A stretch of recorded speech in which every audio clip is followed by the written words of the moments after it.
And welcome to Shady Spring High School. Tonight, Video Productions presents the final preseason scrimmage of the 2023 season. As we get you ready for the regular season, it's a battle between the Renegades from Westside taking on the Shady Spring Tigers. Hello again, everybody. I'm Maris Lowry, and no, I don't have Eric Thomas with me. I have my old partner with me, and I mean as in not old, but Bill O'Brien. And Bill, a pleasure to have you by my side here for this final scrimmage before we get into the regular season next week. Maris, it's great to be back with you again. It's been over 10 years since you and I worked a football game. We did it for years on WJLS, and now here we are on Video Productions at the beautiful H.B. Thomas Field. I mean, for those of us who have not been here in a while, with the artificial surface and the press facilities, I mean, this is just a perfect site to do a game. And this preseason game ought to be good, Shady Spring and Westside. Yeah, and it's amazing as we welcome you into the Dutch Miller of Beckley Auto Mall Buick GMC pregame show. And,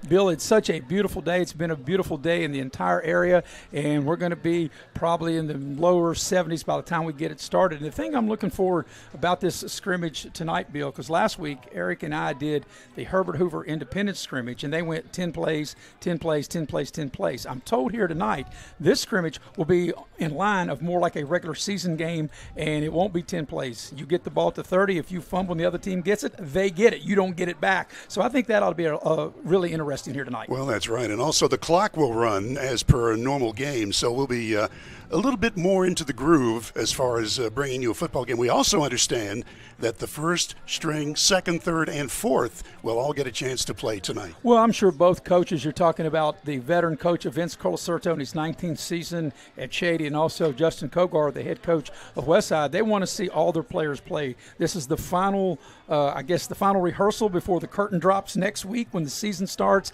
And the main thing, I'm sure what all coaches want, they want to get through it injury-free. Well, you're right about that. You know, you had a chance to talk to Coach Colacerto. You did a pregame show, a preseason show with all of the coaches here in Raleigh County, and I had a chance to watch that interview that you and Eric did with Vince Colacerto. And you know, Vince was very open and honest about what he wants for this year's team. Last year they were 3-7. He said if a couple of things had happened, they could have been 5-5, but they wound up 3-7.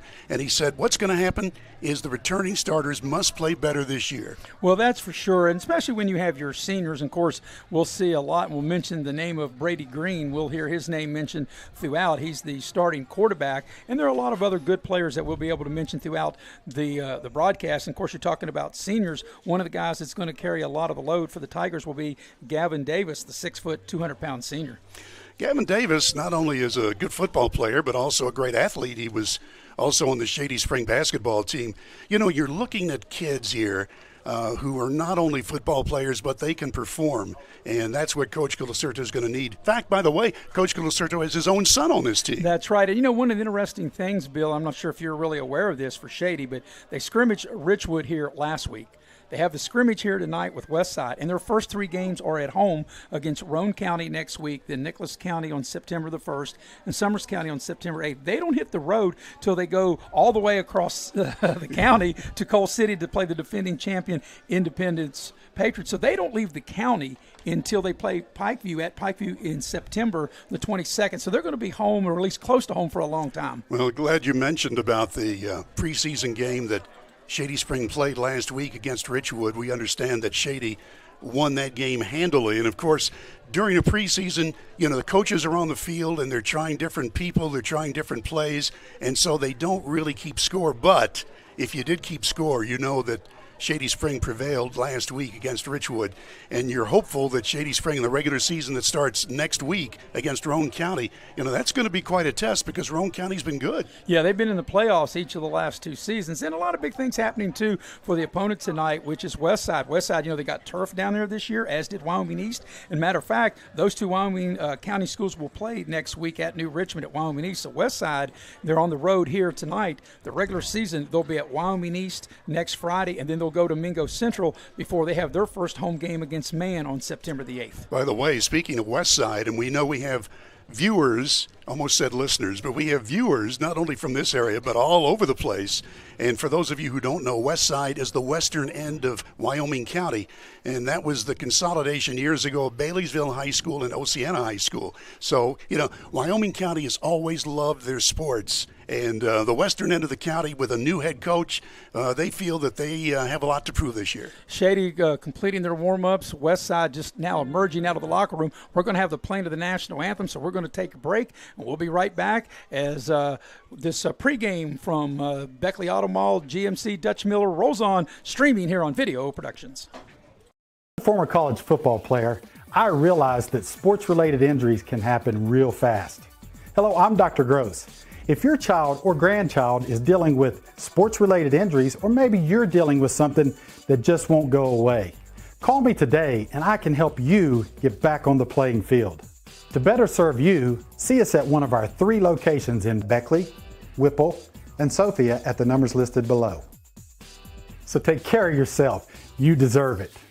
Little General Stores has been serving West Virginia communities for almost 5 decades. That's nearly 50 years of providing those essential needs for your daily journey. We are so grateful to be a small part of your lives, and we want to recognize the integral part of our operation, the LG family. We know these last couple years haven't been easy, but with every sunrise and sunset, you keep us going. To the LG family, the moms, dads, sisters, brothers, sons, and daughters of West Virginia, thank you.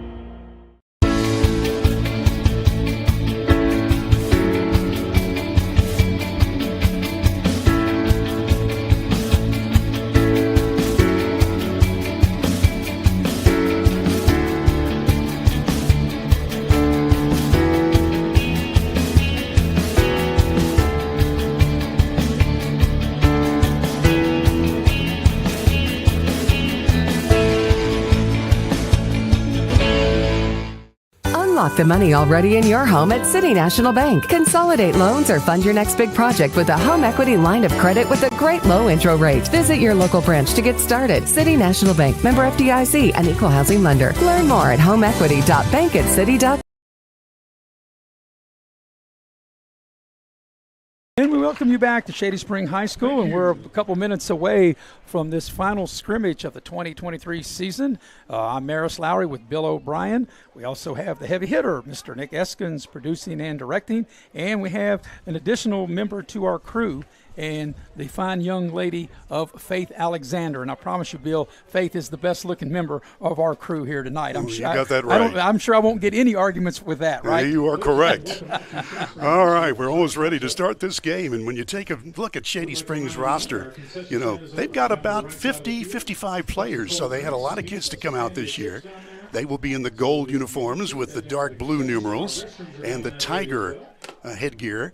And then the visitors from Wyoming County will be in the white uniforms with the dark black trousers and the white helmets. Yeah, before we get started, I want to let you know that this broadcast is brought to you in part by Edward Jones Financial Advisors. I know you work hard for your money, and if you're ready to retire like I am and like I did, then you need to turn to the fine team of Edward Jones Financial Advisors, and there's 2 that could help you. Heather Cantley, you can dial her up at 304-254-9995, or Wayne Rhodes at 304-253-7335. So, Bill, we're waiting to see who's going to start with the football, and I guess they're getting that worked out among the coaches and the officials, and we're moments away from getting the second and final scrimmage underway. You know what's cool? You can always take a look at preseason, and you take a look at the officiating crew, and they're in shorts. You know, that's pretty cool. Well, you know, the crew that did the game last week at Independence, and it might have been just a little bit hotter last week.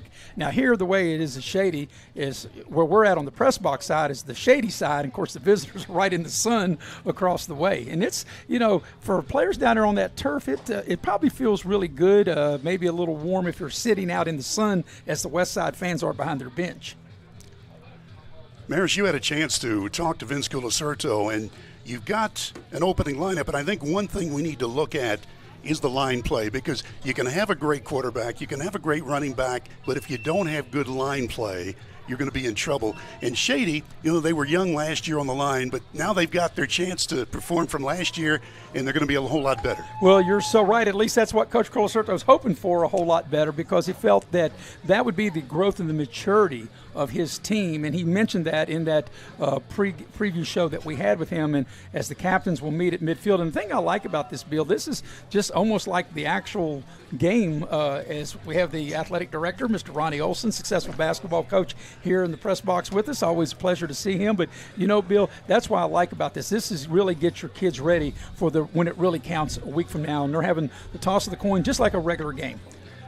Taking a look at the line for the Tiger team, the center will be Joey Cowger. He's 6'1", 210 and a sophomore.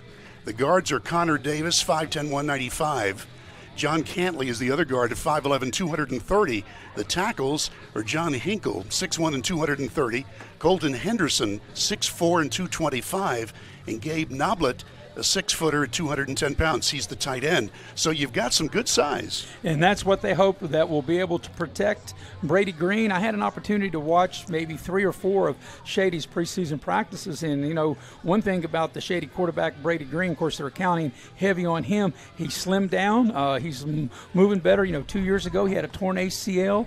And now I think he looks like he's in the best shape that he's been in since that ACL injury. And I think he's ready to have a breakout year in his senior year. His dad said he lost about 30 pounds, and you can tell it. I mean, he is a finely chiseled athlete, wearing number 2 on his gold outfit. So we'll see how the Tigers go. And we've broken the huddle. We're about ready to go, partner. Yeah, and I think what we will have here, I think we'll have a kickoff. It won't be live. In other words, wherever they kick it and wherever it looks like Shady's the one going to kick off. And I think that's how they're going to do that. And then wherever Westside's catching, maybe that's where they start, or maybe they're going to start just on the 30-yard line. I see Brady Green coming out, so maybe they're not going to have an actual kickoff, and they'll put the ball down at the 25. So it looks like Shady's going to have the first possession of the game as we get ready to get this thing started. And we'll take a look at Shady Springs' offensive backfield. Brady Green, as we mentioned, is the quarterback. Gavin Davis is the running back, number 45.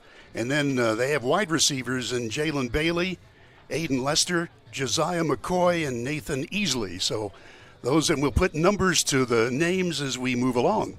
And, of course, as Bill, you mentioned, for a scrimmage, they're planning on playing the regulars maybe the first 2 quarters, but they may mix in a lot of different players. So we may have a lot of different players. And like I said on top, the coaches, they want to see a lot of good things, but the main thing they want to see is come out of this injury-free. No doubt about it. And by the way, we will apologize right away because there's going to be occasionally a name that we don't have a number for or vice versa. So please work with us here. Ready to go. Maris, Take it away. All right. Thanks a lot, Bill. Ready for the first play. Shady, of course, working out of the shotgun with Brady Green, and they're heavy here to the near side. And the first play of the game, they'll throw a little short screen.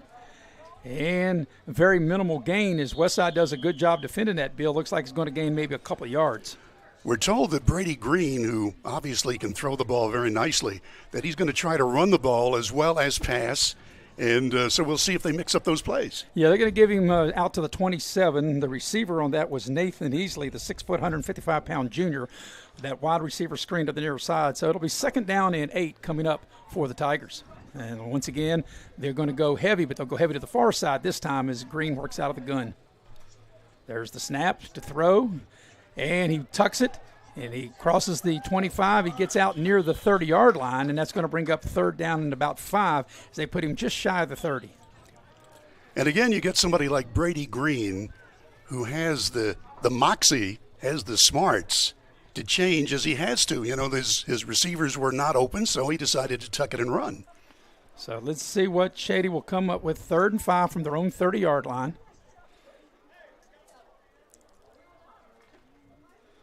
There's 11:20 and remaining in the opening quarter. So Green waiting on the snap. The run trips here to the near sideline. And it looks like Westside's off sides. And if that's the case, Bill, that'll be a 1st down for Shady. They'll be able to mark it off, and that should be enough for a Shady 1st down. Major mistake, but, you know, this is scrimmage and stuff like that's going to happen. And when it does, it drives coaches crazy, and that will move the ball out to the 35, and that will be a new package it down for the Tigers. You could see the replay right there. Brought to you by Little General Stores. So on the penalty, it's a new package it down for Shady, 1st and 10 on their own 35-yard line.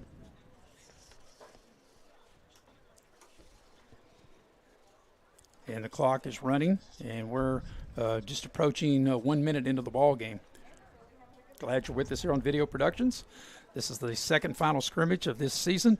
The regular season begins, it actually starts next Thursday, but for both of these teams, it'll be next Friday. Man comes in motion. Green takes the snap. It'll be a running play off the left. Good running by Davis. He's got a 1st down the far sideline to the 40. the 30. This is going to go all the way for a touchdown to the 10 to 5. Gavin Davis touchdown.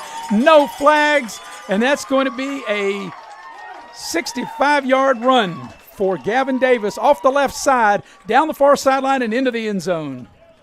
Let's look at the replay.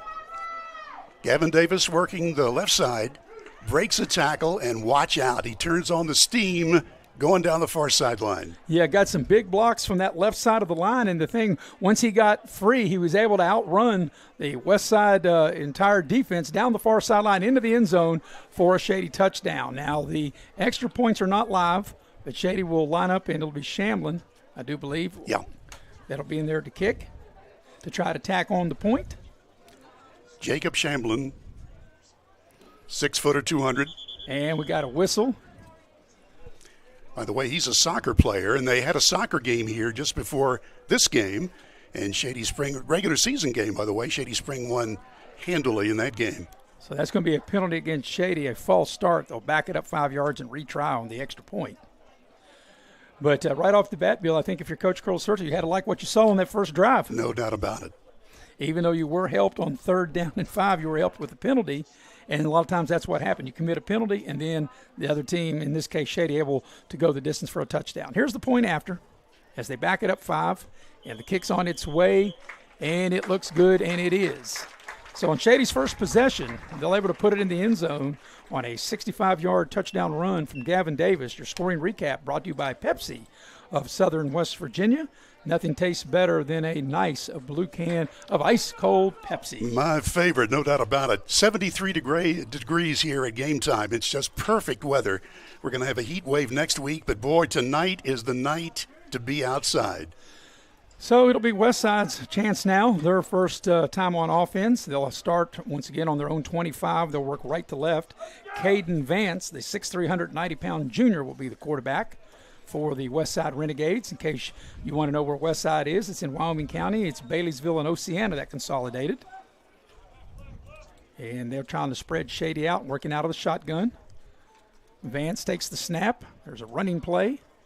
And getting the call there is Brody Klein. He'll go off the right side for a couple.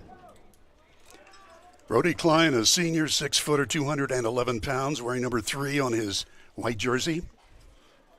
So that's just a minimal gain there. Looks like they'll get the ball out to the 28-yard line. He got 3 and make it 2nd down and 7 coming up.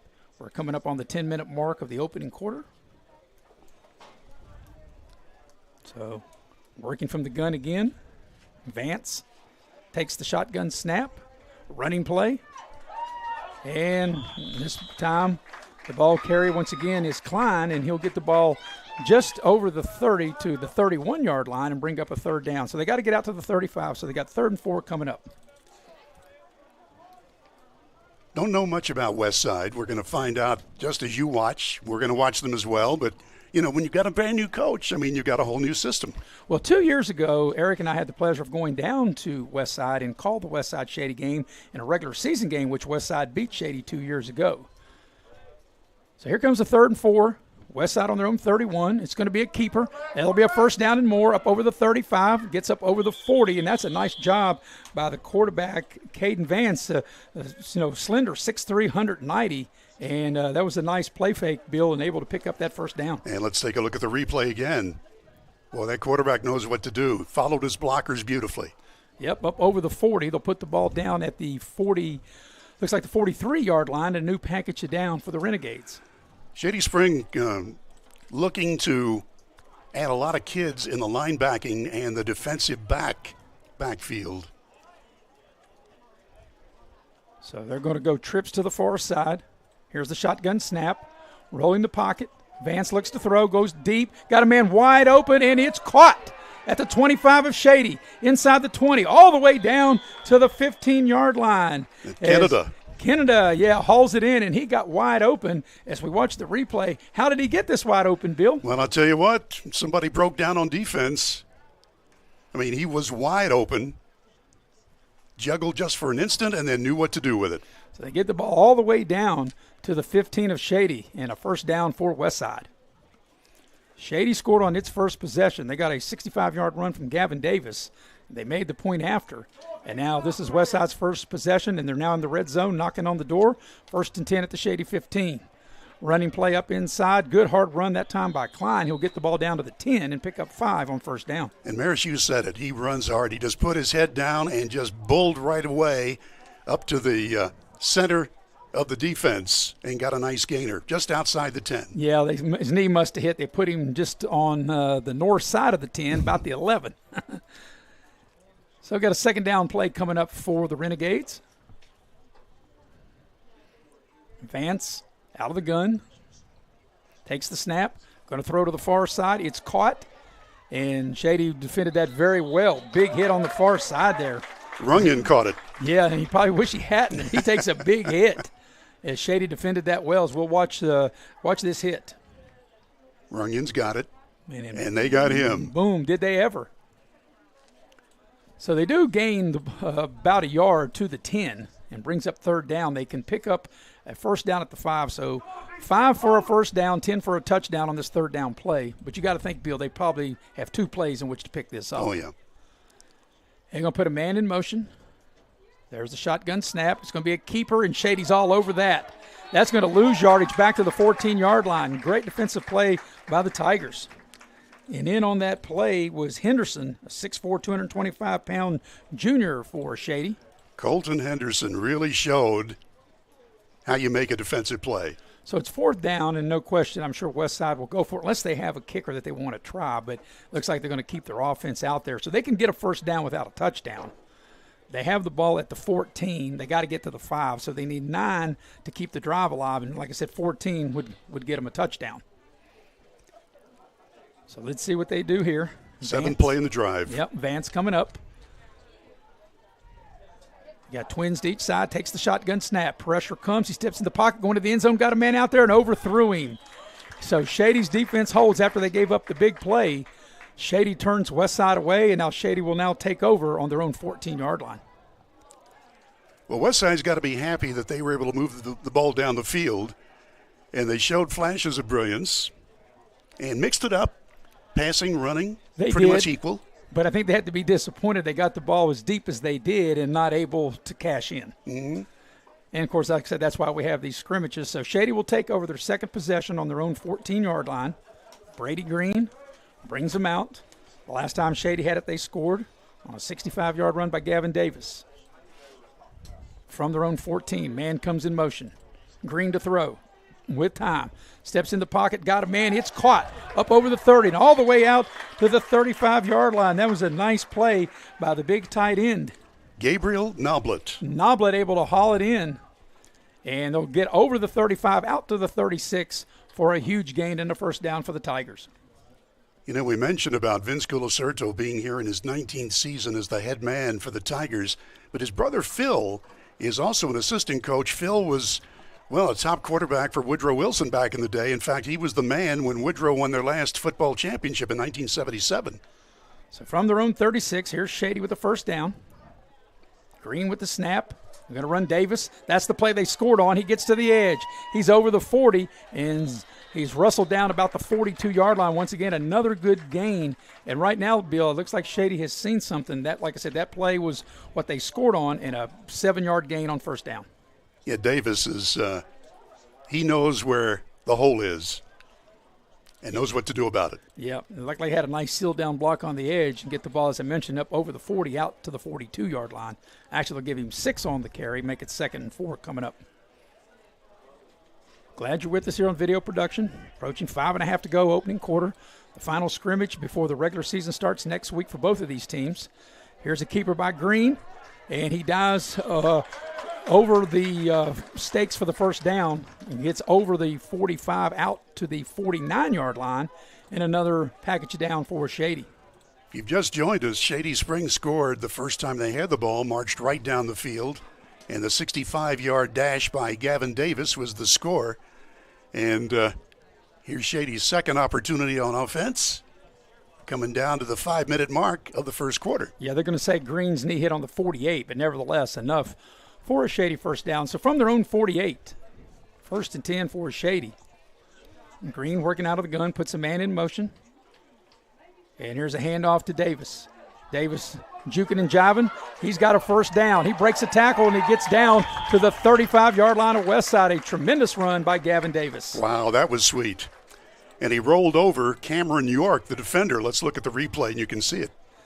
Yeah, right here, look, he does this little shimmy. It looks like jam because Jell-O don't shake like that as he's able to pick up a first down all the way to the 35-yard line. Looking good. Well, so far, Shady is 2 possessions. Where they're in the second possession after scoring on their first possession. But now they've got some good chunks of plays on the ground and through the air. As Green goes to the air with time, down the middle, got a man wide open, and he overthrew him. Had McCoy wide open. McCoy, the 6', 165-pound senior, on a post pattern, he was wide open, and Green just overshot him. Let's watch it again. Yeah, I'm sure Brady Green would love to have that back. I mean, there would no one near him. That would have been an easy touchdown. That would have been 6, and you can be sure that Green will call that play again. And you know, Bill, sometimes those are the hardest ones to connect on when you're that wide open. But that's why you have these preseason games. That's what it's all about, to get you ready for when it counts next week. 3 receivers wide left. So on second down, Green takes the snap, setting up a screen. Davis has it, got plenty of blockers in front of him. He's inside the 30. And they'll rustle him out of bounds close to a first down. He might have it. He had to get to the 25, and looks like that's where they wrestled him out of bounds at. And all depends on where the spot is. But it looks like it's going to be enough, and it will be enough for a Shady first down. There you see it again on replay. Thanks to Little General Stores. So this drive, after Shady's defense turned Westside away, began on their own 14-yard line. And like I said, they've really mixed it up through the air. A little screen pass there. They've had some nice runs. So 1st and 10 at the 25 of Westside. And now there's some confusion, and I think Shady's going to call a timeout. They are indeed. And while we've got a minute, we're going to tell you about the fine folks at Cracker Barrel. I know you love Cracker Barrel, Bill. I love me some pig, and you can get pig at Cracker Barrel.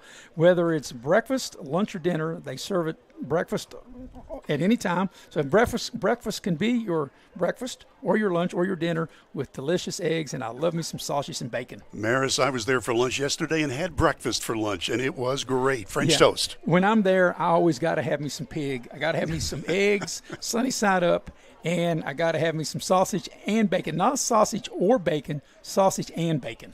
That'll How about work. that? That'll work. And what's working so far for Shady Spring is they're marching down the field with regularity, and they're using both the run and the pass to make it happen. They lead by 1 touchdown, and we're approaching 4 minutes left in the opening quarter here at H.B. Thomas Field at Shady Spring High School. Just a perfect evening for football. And Bill, after you have that meal at Cracker Barrel, you can go to Leisure Lanes, Johnstown Road in Beckley, and bowl it off. How about that? That they have could work. futuristic bowling. Like, you can be out tonight on Friday, Saturday night, futuristic bowling, and they have a fall league coming up, and there's their number on the screen there at Leisure Lanes, Johnstown Road in Beckley. So out of the timeout, Bill, it will be Shady's ball with a first down at the Westside 25-yard line.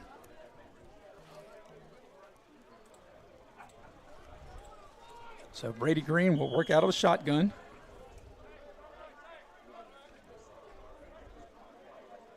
Whoops. Offside. And there is a flag thrown.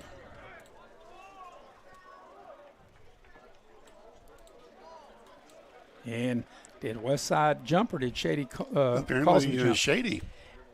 And it's a false start. And you know, Bill, like I said, this is why Coach Colasurto, his dad Pete, probably told Vince not to be a coach, because you just come out of a timeout, right, and then you have a false start. That drives coaches crazy as they back it up to the 30 and make it 1st and 15. So here's Green out of the gun. He'll keep it himself. He's got a nice gain. He's got the penalty yardage back and then some as he's down to the Westside 21. That was nice play. Sort of a quarterback draw, and Green followed his blocking beautifully, got it down to the 21. So he picked up 9, and what are we going to have? Maybe we've got another flag on the play. This is a dead ball flag, and it's going to go against Shady. It came at the end of the play, and I saw the official give the dead ball sign. The flag's there laying on the 25-yard line. And you know, Maris, this is, as you mentioned, this was going to be a regular type game. Last week, when you did the game at Independence, the coaches were right out on the field for every play, and tonight, the coaches are on the sideline as per usual. Well, even though the official pointed towards Shady, apparently they're not going to mark off the penalty yardage. The ball is going to stay at the 21. Now one of the officials comes in, and I'm sure there's things that they're communicating on the field about that obviously we don't know up here in the booth. So even though there was a flag, Green took the ball from the 30 down to the 21, picked up 9. They've got to get the ball to the 15, so it'll be 2nd down and 6. And we're ready for play.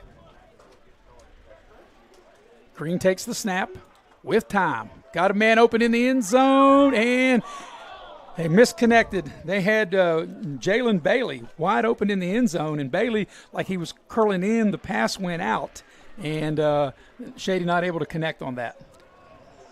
Bailey figured he had 6, and it wasn't even close. Let's take a look again. We have the replay. Yeah.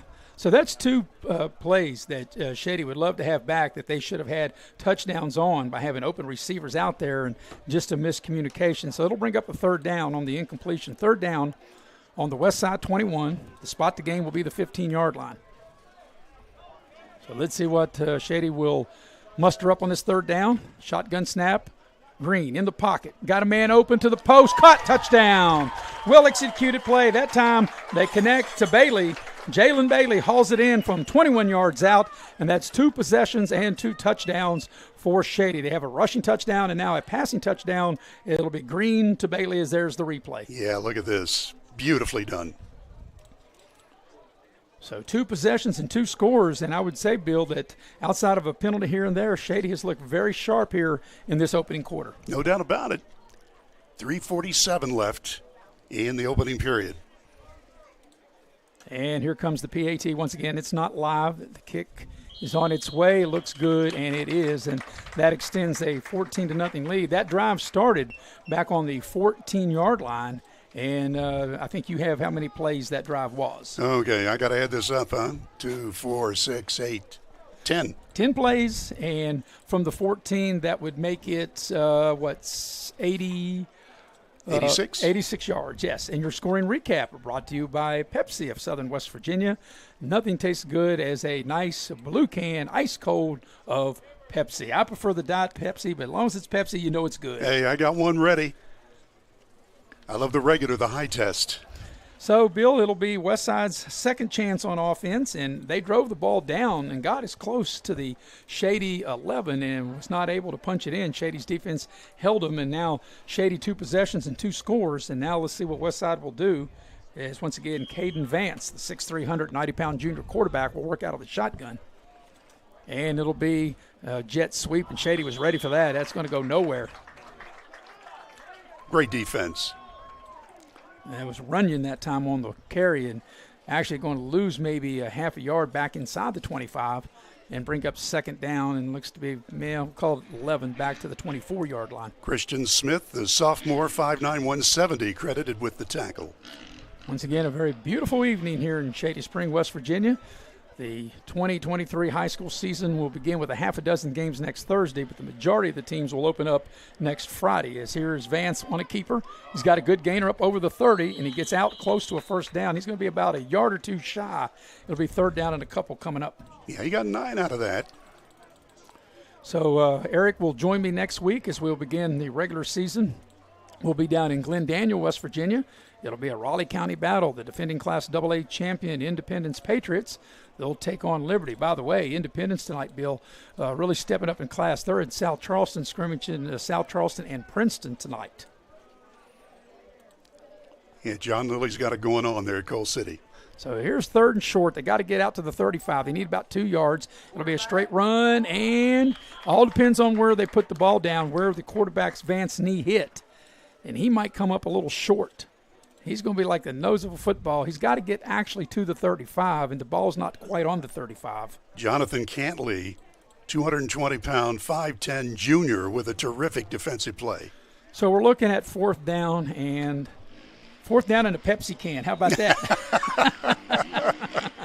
Does that include the tab? Well, we got a timeout. I guess they're going to take a timeout and drink a Pepsi and talk about this play.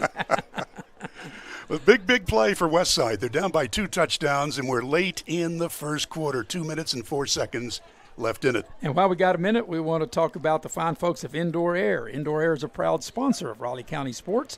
For all your heating and cooling needs, you can dial up the good folks at Indoor Air, your Amana dealer, at 304-890-2212. So, Bill, what's your thoughts so far? Shady, 2 possessions, 2 touchdowns. What's your take on that? Well, I'll tell you what, partner. Shady Spring has looked very, very good on offense, and the defense has made a couple of good plays here, and this will be an important defensive play for the Tiger team. Yeah, you would think, and literally, if this was a grass field, I would say fourth in a blade of grass, but maybe a blade of turf, because you feel if Westside just falls forward, that would be enough for a first down. Just a rubber tire pellet. A pellet, you're right. And, I was going to say, that's as close to a first down as you can have without actually having the first down, right? Let's watch and see if the quarterback's going to try a power play up the middle. Well, let's see. And they will, and they'll try to get to the outside, and I'm not sure he got there. No. I don't think he got it. And, the thing about it is, of course, when they started that play, Vance taking the shotgun snap, he's already 5 yards behind the line of scrimmage, as we can see. And I think, I guess they're going to give it to him. I guess he stretched that Pepsi can out. And just barely. And I'll tell you what, Nathan down. Easley sort of got a hand on the quarterback in the backfield, and he thought he had just enough of a momentum change, but it didn't work. So anyway, first down, Westside. Yeah, so they needed half a nose, and they got a full nose of the football. So first down, a new package down for the Renegades. Vance out of the gun, twin receivers each side, takes the snap, play action. Throws short on a slant. It's caught. That's going to be another first down, a big gainer across the 45 and out to the 47-yard line. And that's a nice job by Kenya on the reception. And that's back-to-back first downs for the Westside Renegades. So you got to give the Westside team credit. On a fourth down play, they just barely get it, and then they keep rolling here. And they've mixed it up too. Mostly run, but just enough passing to keep the defense honest. So it's a first down on their own 47-yard line. As we're coming down to a minute and 15 here in the opening quarter. Shady with 2 possessions, 2 scores. Westside now on the move. Here's the shotgun snap. It's going to be a keeper for the quarterback, and they're going to throw him for a loss. There was just no running room, and the loss is going to go back to the 45, maybe back inside the 45, and it's going to be a 3-yard loss back to the 44-yard line. There's the Shady Tiger defense had that smelled out as the play went to the short side of the field, and Westside had no chance. Beautiful night here in Shady Spring as we're coming down to the final 40 seconds of the first quarter. Out of the gun is Westside. 2nd and 13. They'll throw it short. It's caught. And just trying to make one man miss. He's made one. He made 2. That's a nice run. And he gets across midfield into Shady territory. And Runyon with a great job. And how about this nifty little play here, Bill, when he catches it on the wide receiver screen to the near side and making a couple men miss, cut it back in. Let's watch. Gets across midfield. Look at the crossover play here. Right here, a little Runyon. whoop. Yeah, nice. And then back in front, lowers his shoulder. So at the Shady 49, it's 3rd down. They've got to get to the 43. They'll need 6 here on this 3rd down play. There's the snap. There's the throw. It's short. It's caught. It'll be a first down on the quarter's final play.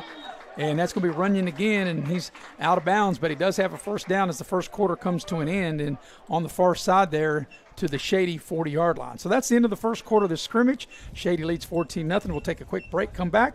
You're watching live streaming coverage of high school preseason scrimmage here on Video Productions.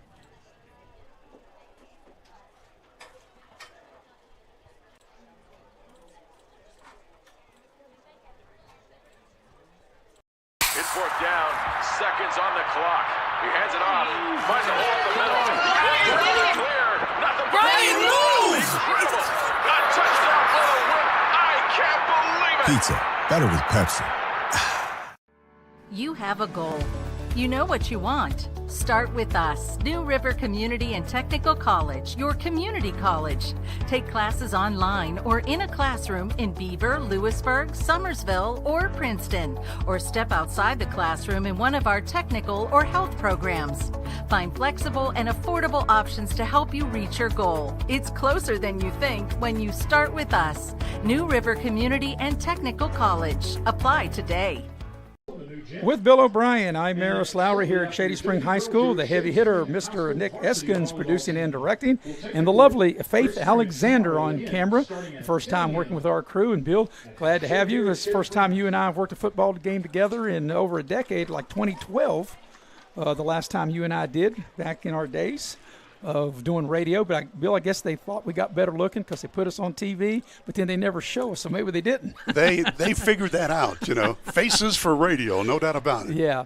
So getting ready to start the second quarter. Westside has connected on their third first down of this drive, and we will flip ends, and I do believe. They put the ball down, or maybe we'll start all over and bring them back to the 25. I know they do things a little different in scrimmages, and they try to keep it as close to a regular season, but Westside had the ball at the 40 of Shady, but now they've put the ball back on their own 25-yard line. So maybe it's like Monopoly. They don't get to pass go, or they don't get their $200. Is that how that works, Bill? Because now they got to start all over again.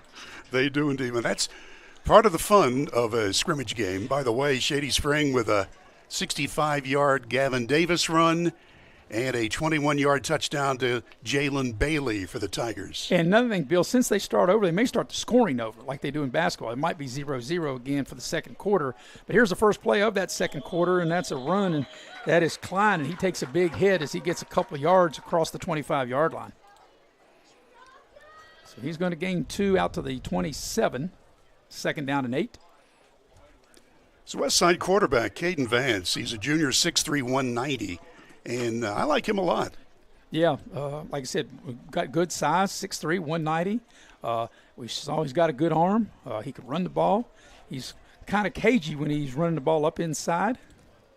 Well, he's got twin receivers, both left and right. And he works from the gun. They'll throw the ball. It's caught. Crosses the 30. There's a first down. Up over the 40. A big gainer all the way across midfield to Canada. And can't read my writing. No? Well, no, I can't. And actually, not only that, the glare was in my eyes too. But that is a first down, though, across midfield all the way out and down to the Shady 48-yard line. And watching the play again, courtesy of Little General Stores. And Bill, the way, and obviously you've been calling football games for over 50 years. And you have seen probably as much as anybody of how the transformation of the game is, of not the old days where they just plowed right up the middle or off tackle. The way they spread you out, they can throw a 4-yard, 5-yard pass like that and pick up, double-digit in yardage. Oh, the game has changed so much. Here's a jet sweep to the near side, and that looked like it was going to go for a bigger gain, but it didn't. As Shady defended that very well. And let's see who the ball carrier that time. That was Colton Lester. Lester on the carry. Joseph Calger was the defender, number 76 for Shady Spring, 5'10", 195, and a sophomore. Nice, sure tackle. That's only a 2-yard gain down to the 46-yard line of the Tigers. Under 10.5 to go for the first half. Shady with a 2-touchdown advantage here in this final scrimmage of the 2023 season. Vance works out of the gun. He'll have a wing set here to the near side. Looks to throw. Pressure comes. Vance is down as he's sacked back at midfield. Wow. Good defense. Yeah, that's a coverage sack. Vance had nowhere to go with the ball.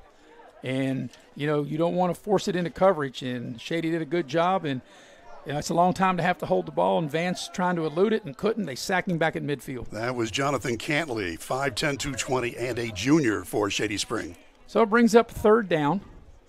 They're going to need 12. They've got to get down to the Shady 38 on this third down play. Another big play for the Tigers, for Westside. The Renegades are down by 2 touchdowns, so they need to keep this drive alive. So let's see what they come up with. Normally this is a down and distance, and where you're at is there's going to be a penalty.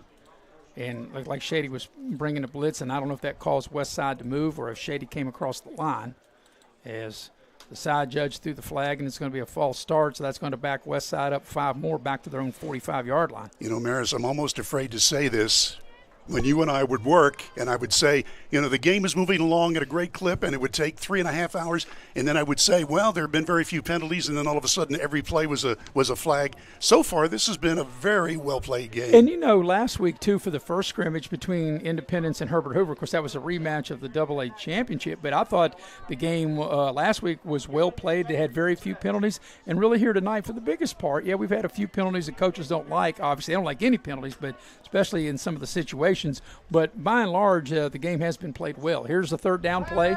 Pressure comes. Vance in trouble. He's on the move, and he throws the ball, and it's dropped. That would have been enough for a first down.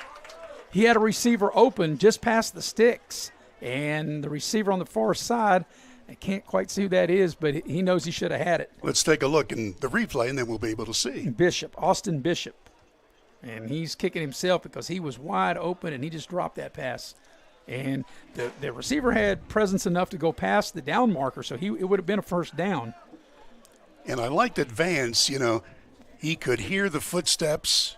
He could feel the breath of the on-rushing lineman, and he stayed with it and got that pass away. And, Bill, you're so right. That's what really makes the difference, say, from an average quarterback to a really good quarterback. When you can feel the pressure coming and you're able to keep the play alive, and that should have been a first down for Westside. So with fourth down, we do have a punt, but now it's not live. So Shady can't rush, and Westside will be back in punt formation. And the punt goes straight up, and it's going to need to take a bounce. And it takes a big bounce for Westside, and it may not matter anyway because it's probably going to start on the 25 no matter where the ball went. That was McCoy, one of the guys back. So Shady's defense comes up big. Of course, Westside with the penalty kind of helped kill that drive, and Shady will take over. And I do think they will put the ball down at the 25-yard line. Shady has scored each of the two possessions they've had, and we are now at 9 minutes and 2 seconds to go till halftime, 14-0. They really don't keep score here, but we are. And you get a chance to see what this Tiger team is all about, and so far I like what I see. Actually, they're going to say they'll put the ball down at the 23-yard line, and that's where, as Bill told you, this will be the third possession. Shady scored on the previous two, as Brady Green he'll survey the defense and have twin receivers to each side. And for the biggest part, I think Brady Green has looked real sharp. Mm-hmm. He missed a couple of throws that he'd like to have back. He connected on a touchdown pass, and it's a quarterback draw all the way. And he takes a big hit there, and they blow the whistle quick, and they should, because obviously nobody wants their quarterback to take an unnecessary hit, and he'll gain a couple yards out to the 25. And, Mayor's talking about Brady Green and what he's had to go through. He suffered a really bad injury a couple of years ago, and you talk about somebody who has come back stronger and better than ever. This kid never gave up.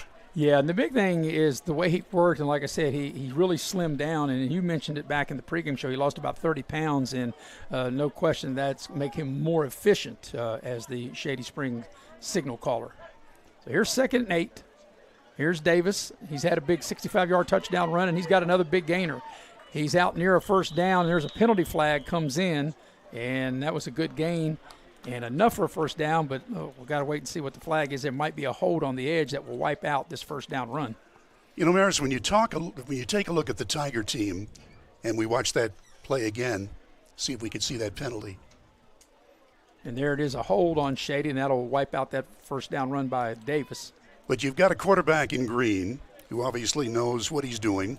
You've got Gavin Davis, the featured running back. I mean, that's a nice 1-2 punch. Yeah, it really is. And then, Bailey, who caught the touchdown pass. And then you've got McCoy. So, they did lose, Shady did lose some really good receivers and running backs from last year due to graduation. But they've had some nice returning players. And you're right, they are well-rounded. They can beat you a lot of ways. If the line will hold up, I think you're going to see this Shady team win more than 3 games this year. Well put. So the penalty will take the ball back to the 20-yard line. They've got to get out across the 30, out to the 34. The 33 for a first down. So it'll be 2nd and 13. Green to throw. Setting up a screen. It's Davis. He's got some running room. He crosses the 30, makes a mad miss, has a first down over the 35, and they wrestle him out of bounds here on the near sideline. And a big gainer in a first down all the way out to the 37-yard line. Oh, that was a nice play, and we'll watch it again, courtesy Little General. So as you mentioned, Bill, a well-executed screen. And then Davis. Look at all the real estate he's got, Maris. Yeah.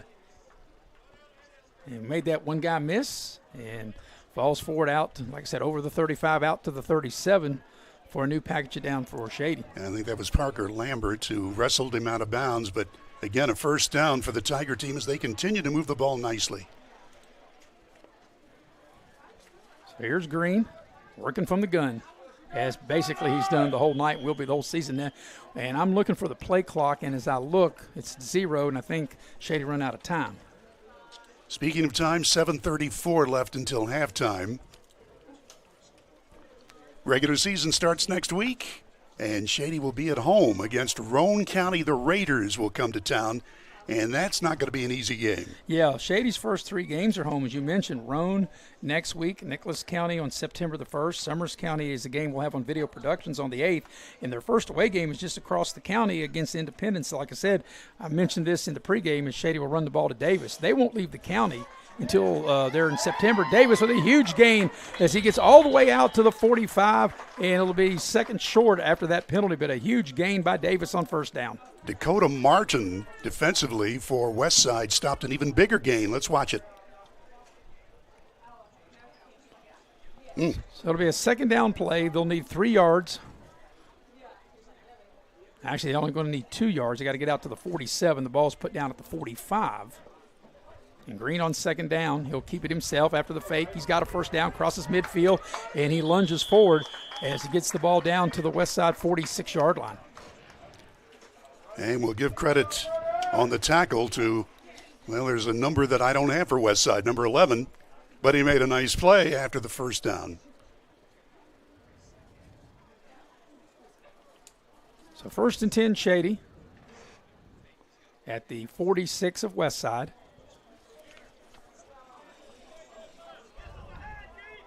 Green working from the gun.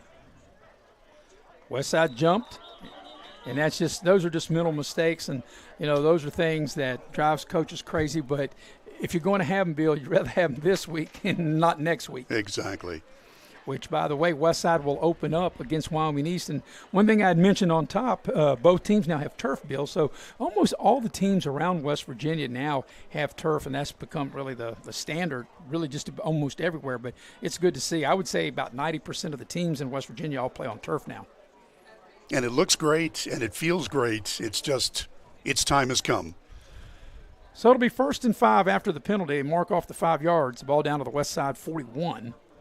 And Green will take the snap, have it to Davis. He's trying to get to the edge, and he will. He'll turn it up. He's got a first down inside the 30 and all the way down inside the 20, down to the 19. Another big run by Davis. And I know we don't have our handy stat man here tonight, Chris Farish, but I had to guess Gavin Davis has got, I would say, wouldn't you say, Bill, at least probably $150 rushing? I'd say you're close. Look at him turn the corner. So he has a great acceleration and then speed along with power. I mean, that's a great combination. Yeah, well, he had 65 on that one run, and then he's had multiple runs of double digits, so I think he would be close to 150 yards. It'll be a first down at the 19 of Westside for Shady. Green waits on the snap, and Westside looked like they jumped off sides again. So it might be something in the cadence that Brady Green's doing that's causing that one defensive end on the far side for Westside to continue to jump into the neutral zone.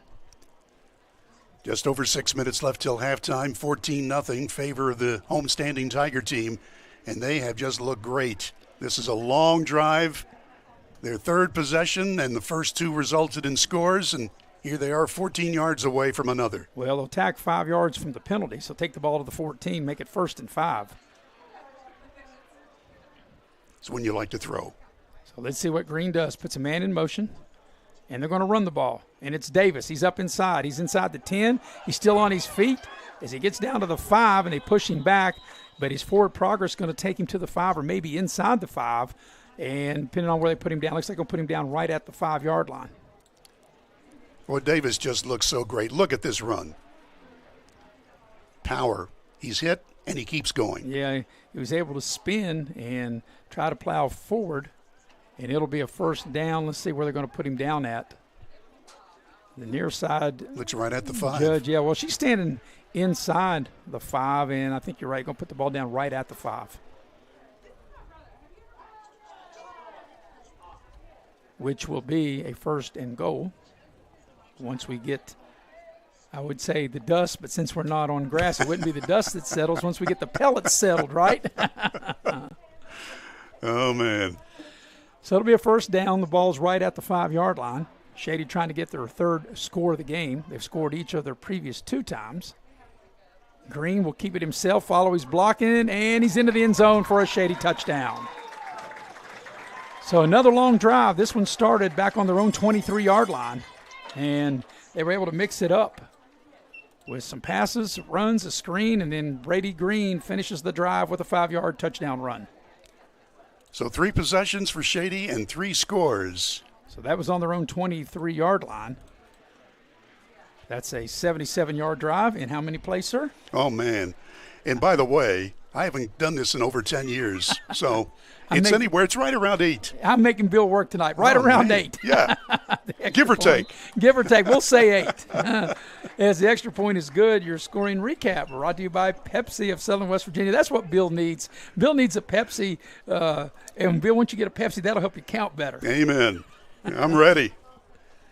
All right, well, we got a minute. I want to tell you about the fine folks of Edward Jones of Financial Advisors. When you work hard for your money like I did for many, many years, now it's nice to retire, and it's nice to have someone to turn to. Your Edward Jones Financial Advisors, Heather Cantley at 304-254-9995 or Wayne Rhodes at 304-253-7335. Marysville, we have the opportunity. We'd like to thank everybody here at Shady Spring. You know, Ronnie Olson is not only the head boys basketball coach, but now he's the athletic director, and he's doing a great job. And we also thank Rob Lynch, who is the PA man right here. He knows about everything there is to know about this Tiger football team, and he has been very helpful. We thank Rob.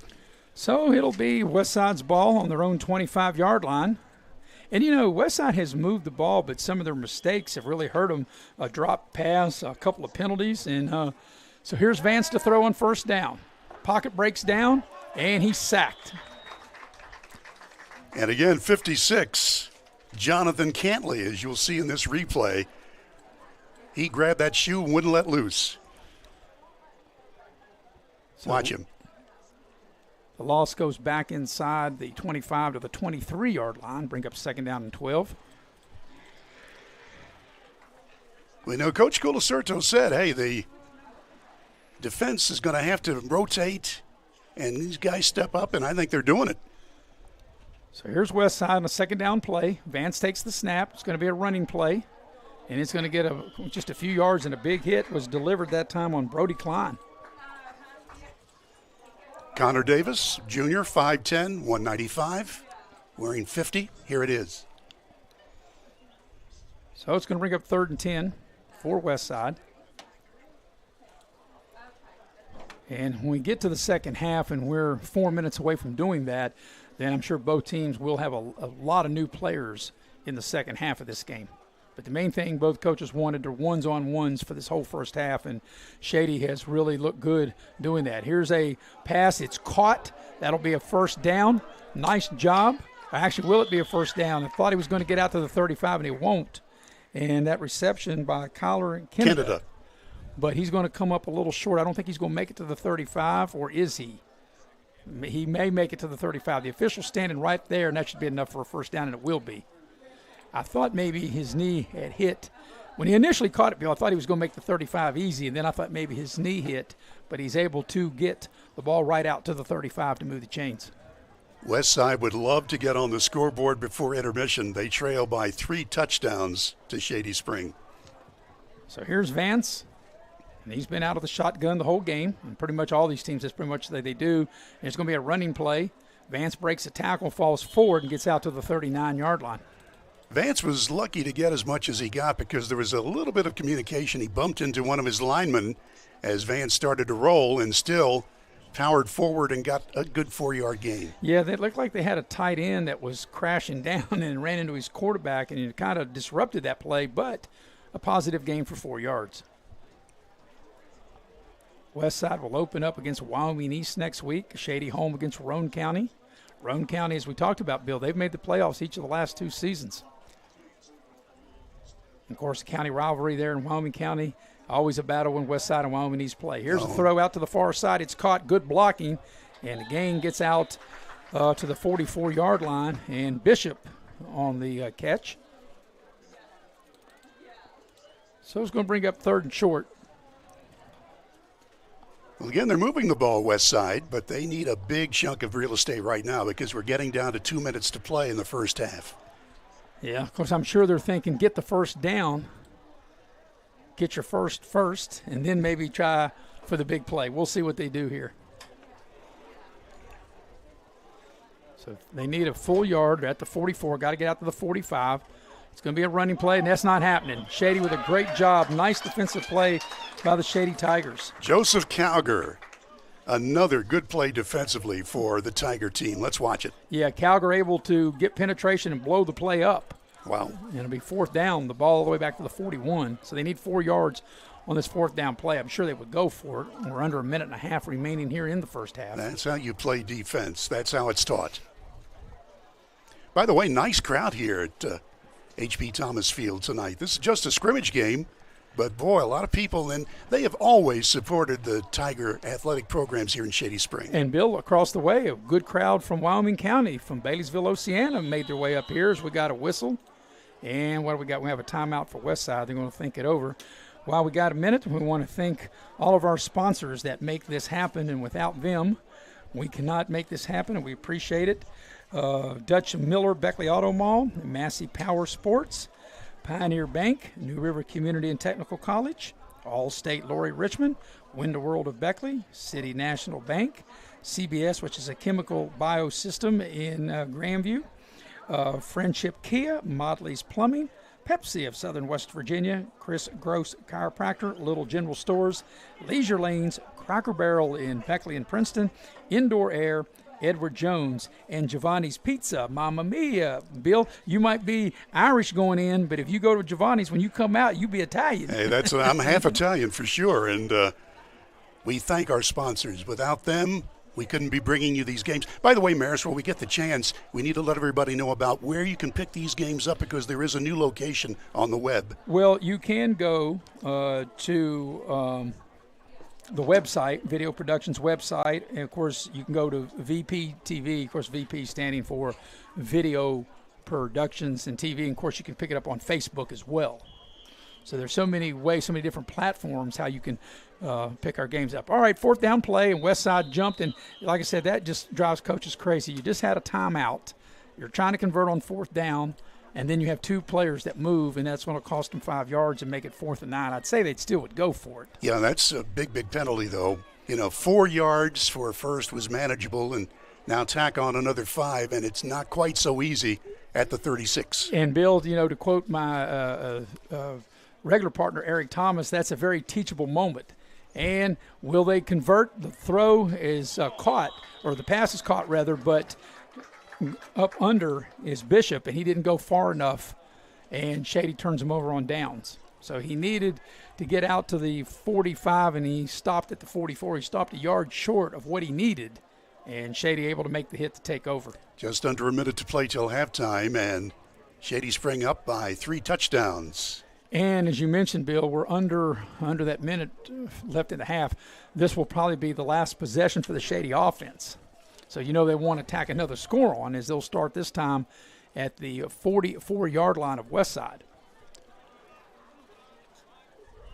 So let's see what Mr. Green will cook up here.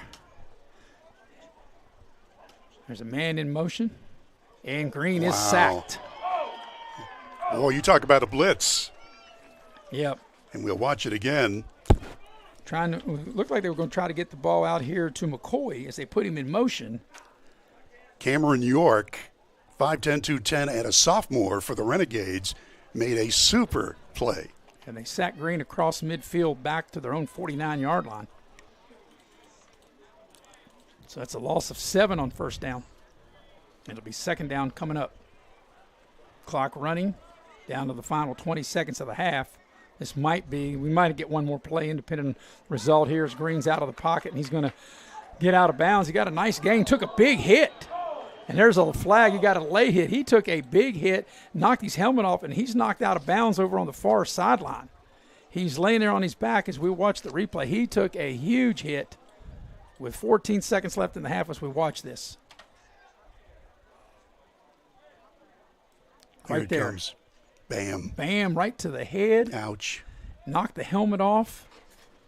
And right now, Brady Green is laid out over there on the far side. His dad and sister are sitting right below us from the press box here, and you know that their hearts have to be in their throats after all that Brady has gone through with injuries and how hard he's worked to get back to an upper echelon athlete.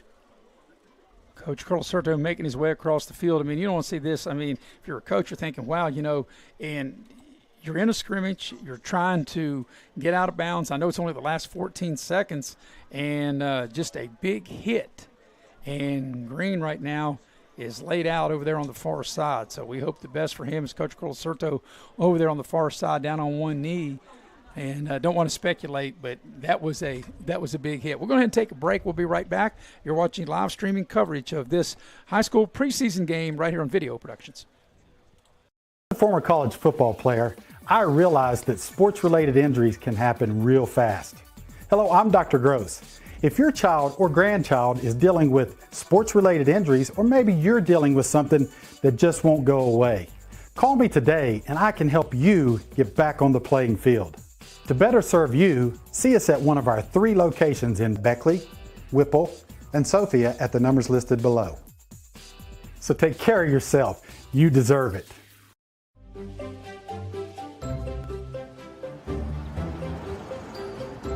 We won't raise your rates just because of an accident. Sure, everyone thinks they're a good driver. But when an accident happens, with Allstate, you don't have to worry, even if it's your fault. It's called accident forgiveness, and it starts the day you sign up. You're in good hands with Allstate. Welcome back to Shady Spring High School with Bill O'Brien. I'm Maris Lowry, and Bill, as we're closing out the final 14 seconds of the half, Brady Green took that big shot right before we went to break, and the trainer's assisting him over here to the sideline, and boy, he really got his bell rung on that one. That's Faye Gray, who is part of the athletic medical staff here at Shady Springs. So fortunately, Green is up and under his own power, but boy, did he ever take a shot. Here it is. There's the replay, and I'm sure, Bill, they'll put him in the concussion protocol as he took a big hit, and they've tacked the penalty yards on, and they'll take the ball down now to the 26-yard line. So Shady will have to bring in a backup quarterback. Yeah, that was a vicious hit, no doubt about it. And for a scrimmage game, that's not a place for that. So the quarterback will be Cal Curl-Serto, 6'5", 170-pound sophomore. Of course, Cal Curl-Serto, the son of the head coach of Vince Curl-Serto. And we'll see what he can do wearing number 13. Of course, you know, of all the Curl-Sertos that played, that was Eddie Curl-Serto's number back in the day. You remember that, Bill, I know, from 50 years ago. Phil Curl-Serto, too. Yep. So here's Curl-Serto now taking the snap. Pressure comes. He elutes it. Looks downfield. There's a flag as he throws it away, and we'll have a flag thrown. We'll wait to see what the call is with 9 seconds left in the half. But as we look down here on the near sideline, Bill, they're attending to Brady Green. And like I said, I'm sure they would put him in concussion protocol and make sure that everything's going to be fine. But definitely his night is done. It was going to be done anyway at the end of the half, but it's definitely done now. Yeah, it was only seconds to go till the end of the half. Now 9 seconds left till halftime. And when he took that hit, Brady Green, 14 seconds on the clock, and he did get up. He was a little wobbly, as you would expect. And my goodness, to take that shot. Ouch. Yeah, that penalty was on Shady. Brings the ball back to the 36-yard line of Westside. So maybe one last chance for Shady to maybe try to throw the Hail Mary and get the ball in the end zone. Curl-Serto in there at quarterback, waiting on the snap. Curl-Serto takes it, and they're going to run the ball. And to the far side, that's a nice gain, run out of bounds, and that should be the final play of the first half as the ball carrier is going to be Ramage.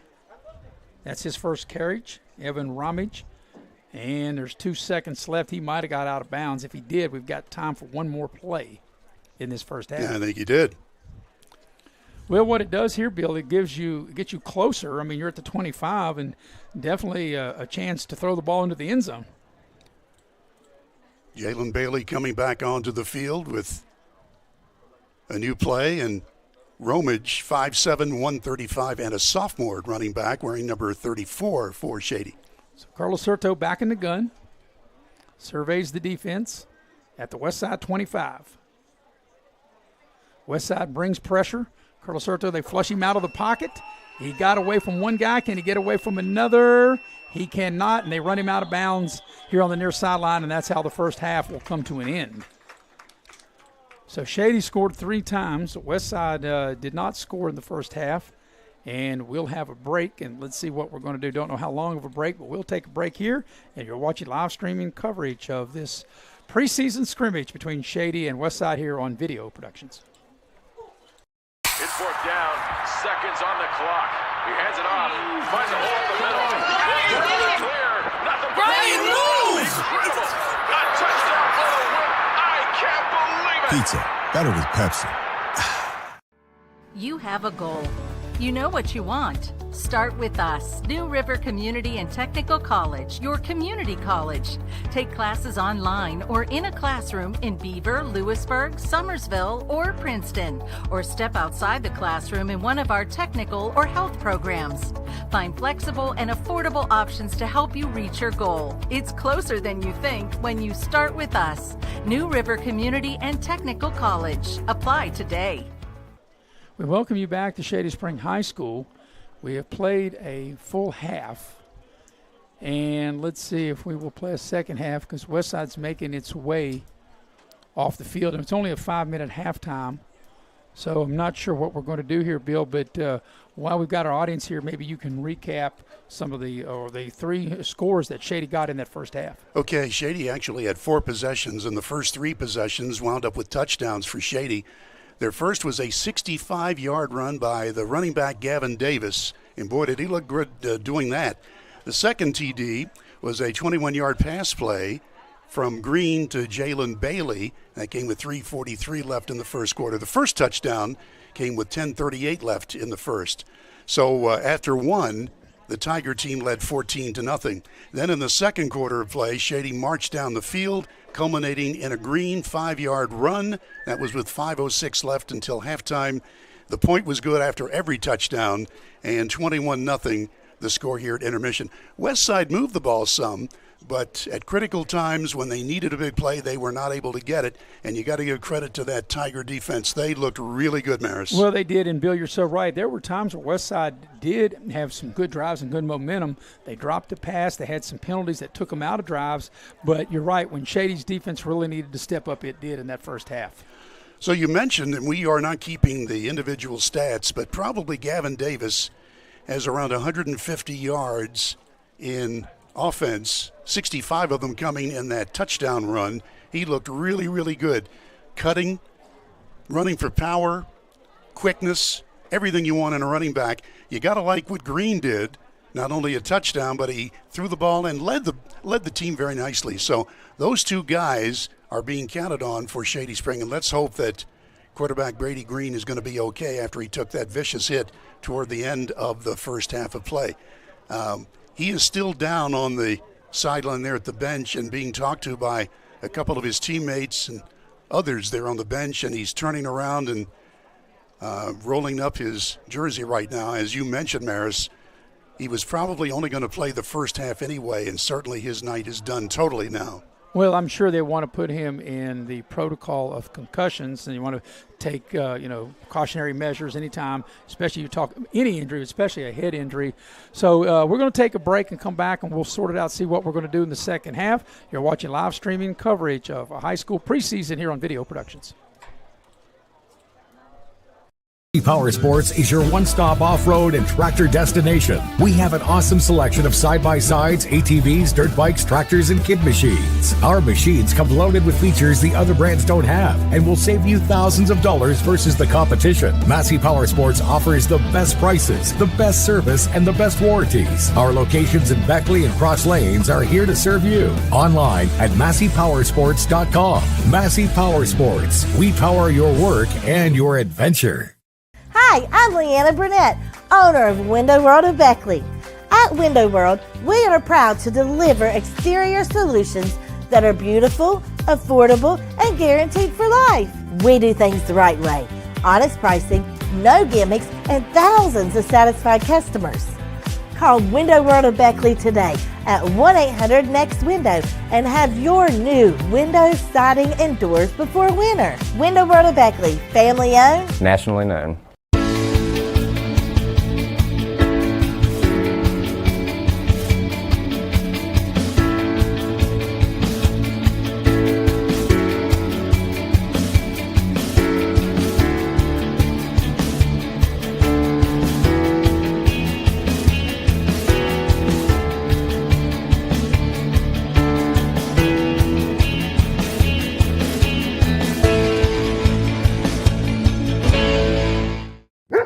Season is starting and the all-star lineup of new Kias are here at Friendship Kia of Beckley. We have the playbook to help you score the big win on your new Kia purchase. We make sure you get the best price with almost all of our new cars priced at invoice. And don't forget, we have one of the largest selections of inventory to help find you that perfect ride. We have a roster full of non-commissioned sales staff and an any reason 7-day exchange program. So get off the bench and get a new Kia from your friends at Friendship Kia of Beckley. we're dealing.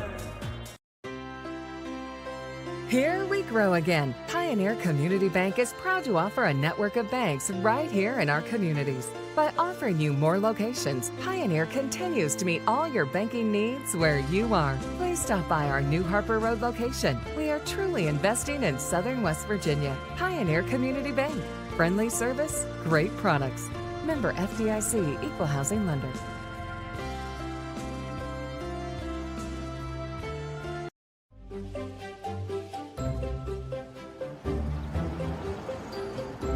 We won't raise your rates just because of an accident.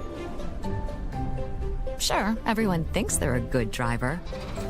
But when an accident happens, with Allstate, you don't have to worry, even if it's your fault. It's called accident forgiveness, and it starts the day you sign up. You're in good hands with Allstate. And we welcome you back to Shady Spring High School. This is a preseason scrimmage between Shady and Westside. We've played a half.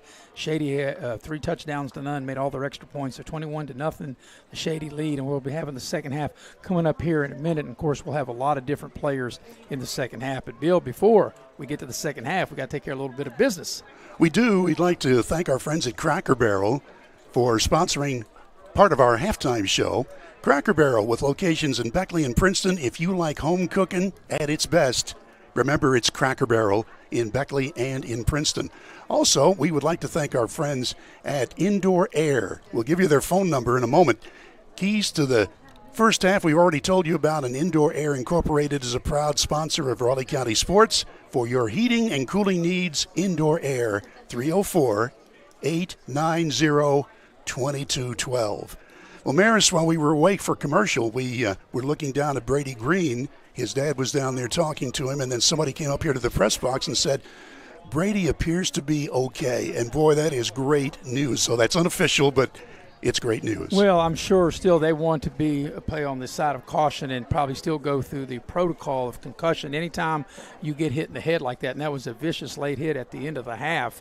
And, Brady Green, with 14 seconds left in the half, just trying to dig out extra yardage to get out of bounds to give his team another play, and he took that big shot, and Cal Curlicerto came in relief. Of course, we expect to see Curlicerto for the biggest part of the second half as we are here at the Massey Power Sports halftime show. Shady Spring with their second team warming up, and Westside went to the locker room probably to regroup. As we mentioned, they moved the ball a little bit, and their starting quarterback looked really good, Caden Vance. But when it came time to a big play, the Tiger defense took care of business, and they are that Shady Spring team, they've got fire in their eyes, no doubt about it. They feel that this could be their year. They won only 3 games last year, although with a couple of breaks, they felt they could have gone 5-5. Nevertheless, Coach Colacerto told UMaris that he feels that the kids who are coming back, if they perform as expected and the newcomers mixed in, that they've got a good chance to be good. Yeah, and they were good in that first half, and we're waiting for Westside to make their way out of the locker room to start the second half. But while we wait, we want to tell you about the fine folks of Edward Jones Financial Services. I know you work hard for your money like I did, and if you're ready to retire like me, and if you don't know, I've been retired now, Bill, since May of 2021. So I had to look to a financial advisor, and no one better to look to than the people of Edward Jones. Heather Cantley at 304-254-9995 or Wayne Rhodes at 304-253-7335. You can see some of the rates there up on the screen, and they will I had very little money when I retired. That's why I had to have financial advisors, Bill, so I can be advised of my finances. How do you advise somebody when you've got a piggy bank for all of your savings? Well, yeah, I had to, what they told me is like I had to turn my mattress over and get all my money out of my mattress to put into my retirement. And the cushions from your sofa. Yeah, that too, but they didn't realize how old the sofa was. I think they told me to take that back. There you go. Also, the fine folks at Leisure Lanes, Johnstown Road in Beckley.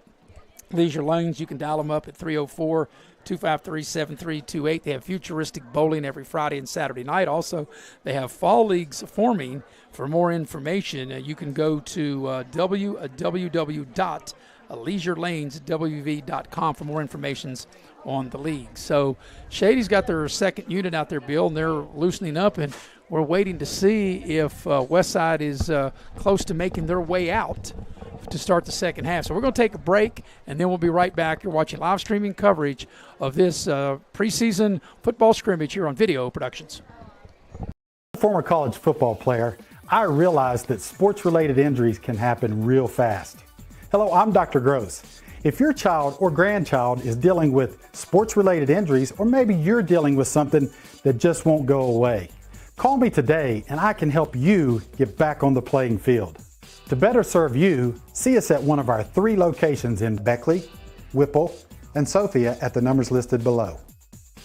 So take care of yourself. You deserve it. Little General Stores has been serving West Virginia communities for almost 5 decades. That's nearly 50 years of providing those essential needs for your daily journey. We are so grateful to be a small part of your lives, and we want to recognize the integral part of our operation, the LG family. We know these last couple years haven't been easy, but with every sunrise and sunset, you keep us going. To the LG family, the moms, dads, sisters, brothers, sons, and daughters of West Virginia, thank you.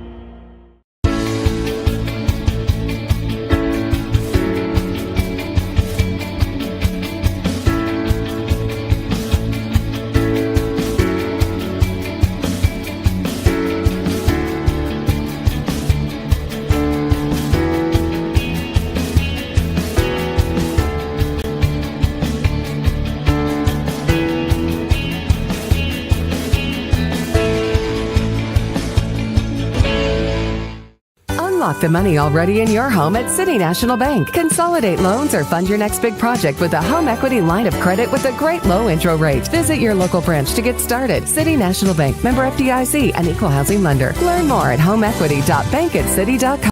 And we welcome you back to Shady Spring High School with Bill O'Brien. I'm Maris Lowry, the heavy hitter, Mr. Nick Eskins, producing and directing. And the lovely Faith Alexander is on camera. And Bill, I hope you got all that information during the break of what's going to happen in the second half. But what I got out of what was said is we're going to need our roster. We're going to need the front and the back of this roster because we're going to have a lot of different players in the second half. I think everybody who put a uniform on is going to get to see some action here in the second half, and that's good.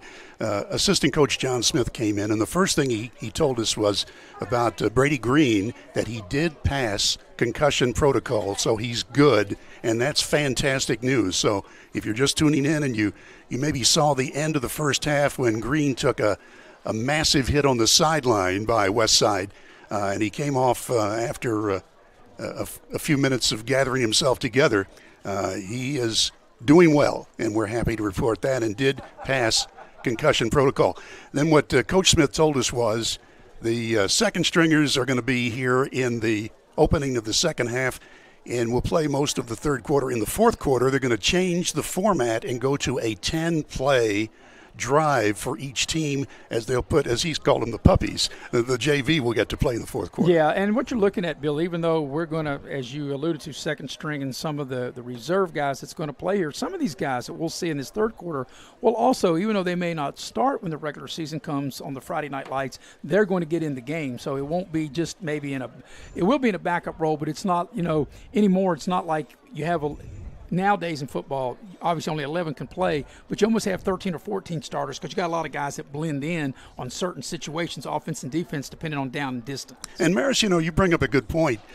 To be a good football team, whether it's high school or college or professional, you've got to have a bench. You've got to have people who can step up because there are going to be injuries.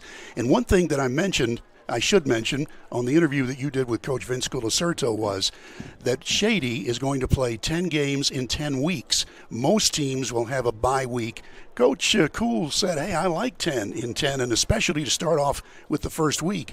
But when you do that, you're going to have injuries. And so these guys who are on the bench now will get a chance to see action in the third quarter. It's important that they develop. Well, you're so right, Bill. In fact, I even asked him about that, and he's like, well, I hope they make the playoffs, and they'll use that 11th play date as their bye week to maybe heal some injuries and rest and get ready for the postseason. And obviously that's where they hope that they need to be. And right now, from what we've seen in the first half of this scrimmage, they still got a lot of work ahead, and they've got a very difficult schedule. But right now, I think if you're Coach Colacerto, there's a lot of things you're going to be pleased about. Of course, you can't be pleased about everything because coaches never are. But for the biggest part, I think Shady can be really, really pleased. Well, big thing, they never turn the ball over, and that's so important on every level. In fact, we haven't had a turnover in this game.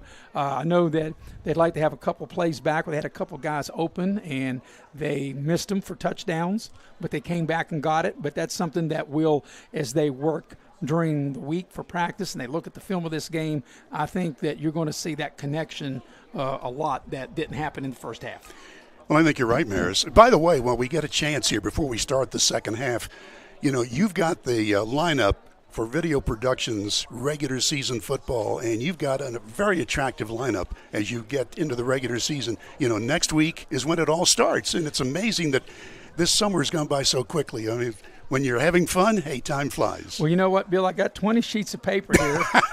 And I just threw you a curveball. I need my 21st sheet because I don't have it in front of me, but I'm going off of memory. I can tell you this. The first week, next week, will be at Glen Daniel for Independence and Liberty. Okay.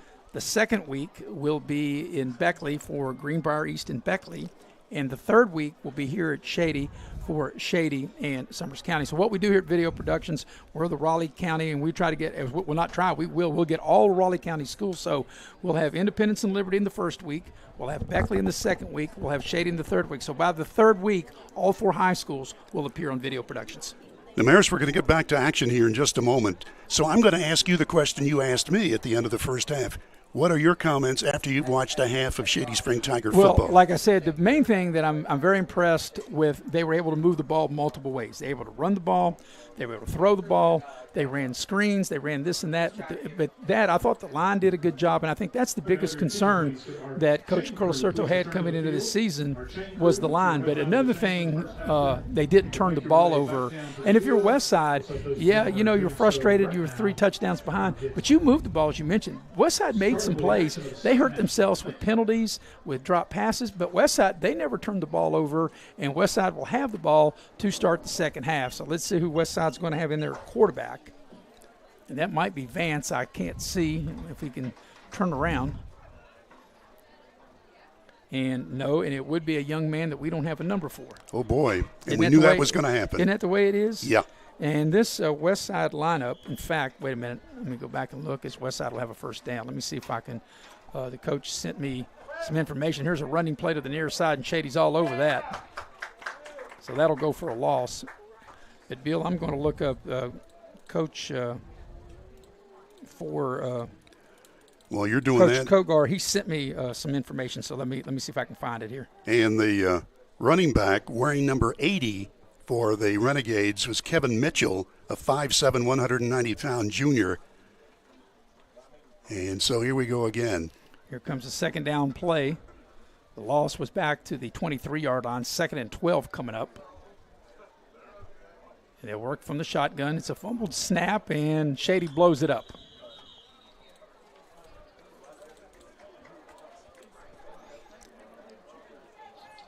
So I'm still searching.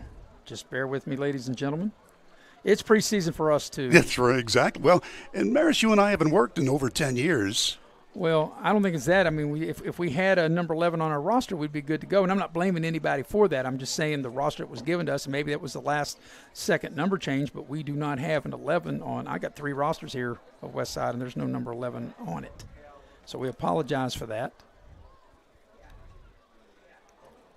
And here's a pass play. And it is going to be incomplete. So it'll be 3 and out for Westside on their first possession of the second half. By the way, both teams in the first half had about a 2-to-1 ratio, running the ball twice as much as they threw. But as a coach, that's what you like to see. You want to mix it up a little bit. All right, let me see. I'm trying, Coach. I don't see an 11 anywhere. So we beg your pardon, ladies and gentlemen. 4th down, and Westside's going to go for it. 4th down and long in the opening minutes of the second half of play with Shady up 21-0. I think they're probably going to punt here, looks like. Yeah, they're going to punt this. Oh, yeah, and everybody's standing, so, yeah, this will not be a live kick. And Shady fumbled the punt, but since it was not live, Shady will take over right at midfield. So it looks like Curl Serto, I'm sure he'll be the quarterback for Shady as he finished the first half in the relief of Brady Green. So it'll be Cal Curl-Serto. He's a 6'5", 170-pound sophomore, the son of head coach Vince Curl-Serto. So Shady will start right at midfield for their first possession of the second half. But what a beautiful night. I want to say fall. No, it's not quite fall yet, but it feels like fall, There's just a touch. Yeah, just enough. This is my favorite time of year. Next week, though, it's going to hit near 90 almost every day next week. Now, that had to happen as we make our way down to Glen Daniel, West Virginia. Eric and I will have it. That's a 7 o'clock kickoff, Liberty and Independence. Here's Shady. They'll run the ball, trying to get to the edge, and nothing doing. That's going to lose a couple yards. Evan Romage was the ball carrier, number 34 for the Tigers. Yeah, he carried the ball right there toward the end of the first half. There's an injured player for Westside. And that's another thing, too, Bill. All in all, the good, clean football, I mean, you know, that was a tough hit. I think the hit was more to the head than maybe laid out of bounds. But by and large, it was a really cleanly played first half. And we didn't have, you know, we just had that. That one play. Yeah, we got with this one play here with the injured player there coming off the field for Westside. So it's a second down play. It'll be 2nd 12. Shady backed up on their own 48. That's a good place to be backed up. Yeah, really. You're out there, and they're going to run to the near side with Ramage. He'll cross midfield, and he got a nice gain. He'll pick up a first down. He's not done yet. All the way down to the 38, maybe the 37-yard line of Westside. That was a really good run. He was hit, as you'll see in the replay, and he just kept on going. Watch. Going left. Turning upfield, and watch this. Yep. Thought he was done? Nuh-uh. Look at that. Nice. So it'll be a first down at the Westside 37-yard line. Carlos Serto will work out of the gun as the Shady quarterbacks have done all night, and I'm sure will do all year. Carlos Serto ready to take the snap. And he juggles the ball. It looked like it was going to be a play-action pass, and he couldn't get his hand on it. And he just able to get back on it. The loss will go back across the 40 to the 42-yard line. Again, this was expected, the way this was going to go. The regulars playing the first half, and then you've got the second team coming in for the third quarter, and then the freshman team will take over on the fourth quarter. But we saw enough in the first half, I think, to really like that Shady Spring team. And Westside had some good plays. You know, they're going to be okay. And both teams out here with players they have out here, some of these guys, like I said, will get sprinkled into the mix when the season begins. As Carlos Serto takes the snap, it'll be a running play, and that's going to go for little or nothing. Romage again. Yeah, and he got Romaged under. As that one actually going to go maybe for a loss back to the 43-yard line. But again, you've got to, you've got Gavin Davis as your featured running back, so you need somebody to be ready in there, and Romage wants to be that man. Well, as you know, Bill, in any offense, you've got a 1-2 punch. You've got Green with very good, capable receivers to throw the ball to. The pass can help set up the run with Davis, and then the run can help set up the pass. So that's what you need. You need to be very balanced, and Shady looks like that, they really have that. Triples to the far side. And I think Westside does too. I think it's just a matter of making a play here or there. Here's the snap to Curlicerto. Pressure comes, setting up a screen. He hits his man. There's some downfield blocking. There's a flag, and that's going to come back, and that's going to be a penalty on Shady. I'm not sure if we're going to have a hold, or maybe you had a legal man downfield, maybe a lineman downfield, or maybe it's going to be a hold on the offense. The snap it was kind of a lob snap. It wasn't a really crisp snap, and that kind of, I think, really messed up the timing of that play. Kareem Abdul-Jabbar needed to grab that, and Curlicerto, being tall, was able to grab it, but it cost an extra couple of seconds. And also it cost him a penalty. That whole play was kind of discombobulated really from the beginning as they mark off the penalty on Shady, bringing the ball back to the 48 of Westside. So it'll be third down. The spot to make is going to be down inside the 30. They got to get all the way to the 28-yard line. They need 20 yards. Obvious passing situation. They run heavy with the trips to the far side. Curlicerto waits on the snap. And he's going to throw to the far side. It's caught. And there's a minimal gain to the 40-yard line. And hauling that pass in is a number I don't have. What do you have, Andrew Baker? Baker. Okay. Baker hauls that in. So they'll take the ball down to the 40-yard line. They'll bring up fourth down. I'm sure they'll go for it. They've got to get the ball inside the 30 down to the 28, actually closer to the 27. So they really need 13 yards on this fourth down play to keep this drive going. Clock moving nicely. We're approaching 7 minutes left, third quarter, 21-0 Shady. So let's see what Curlicerto will cook up on this 3rd and 13 from the Westside 40. Here comes the blitz. High snap. Curlicerto in the pocket, throws down the middle. It's caught by Baker. He eludes one defender. He's down the near sideline. This might go. 10, 5, touchdown as Baker becomes the touchdown maker on a 40-yard screen pass from Curlicerto to Baker, and Shady scores again. That was well executed in Baker. As we watch the replay, his ability to make the first guy miss.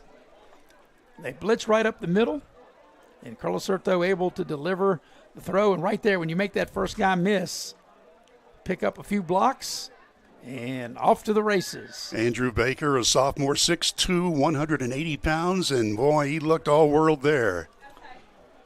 So Shady opening up the second half the way they did the first half, scoring.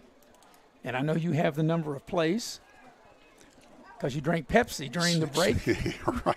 And now you don't even need your fingers and your toes to count that up, right?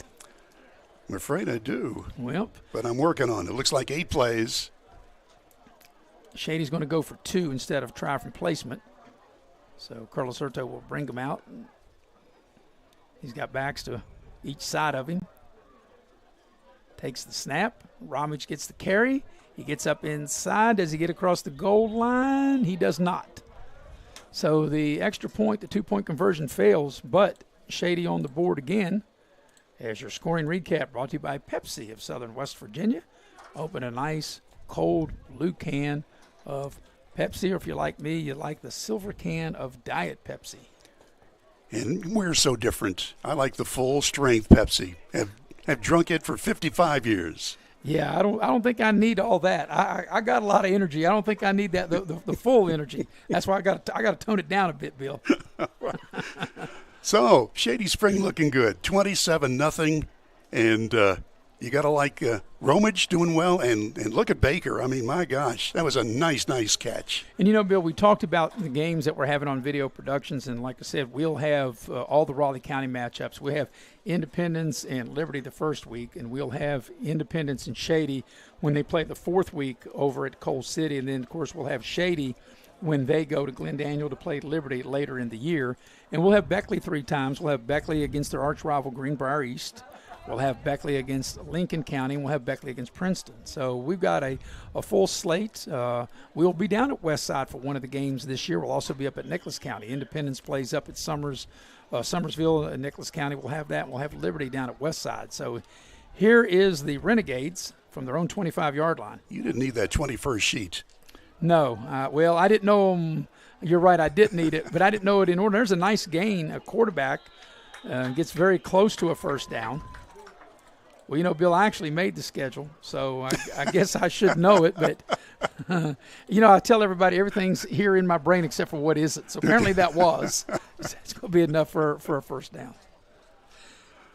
Well, Westside now just playing to give some kids some playing time. You know, it's a whole lot different when you come out in front of a crowd. I mean, you've been playing each other for, you know, all of August.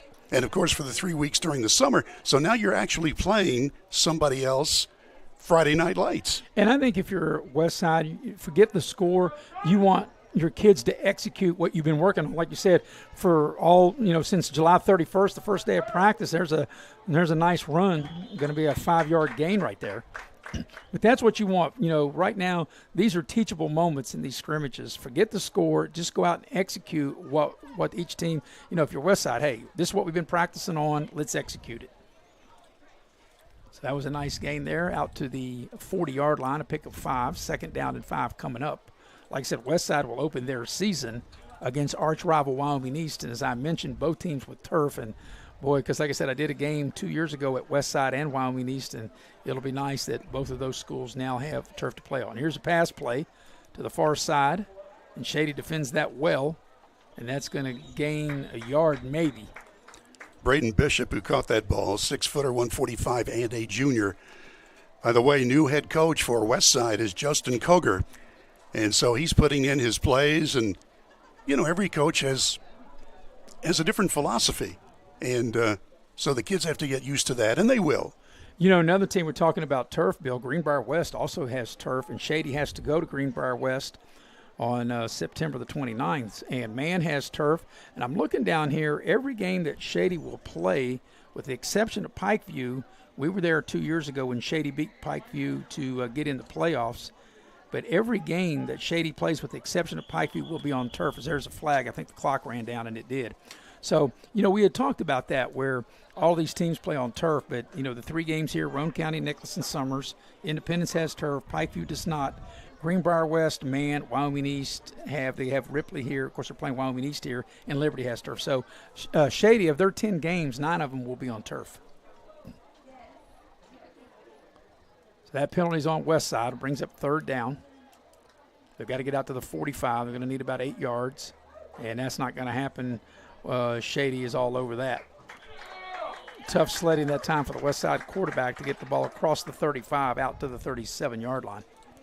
And again, Shady with Gabriel Noblet leading the defensive charge. Well, that Shady defense has been all over the ball tonight.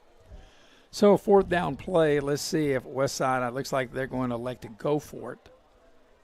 They have the ball at the 37. They got to get out to the 45. So they're going to need 7 yards here. 8 yards here on this fourth down play.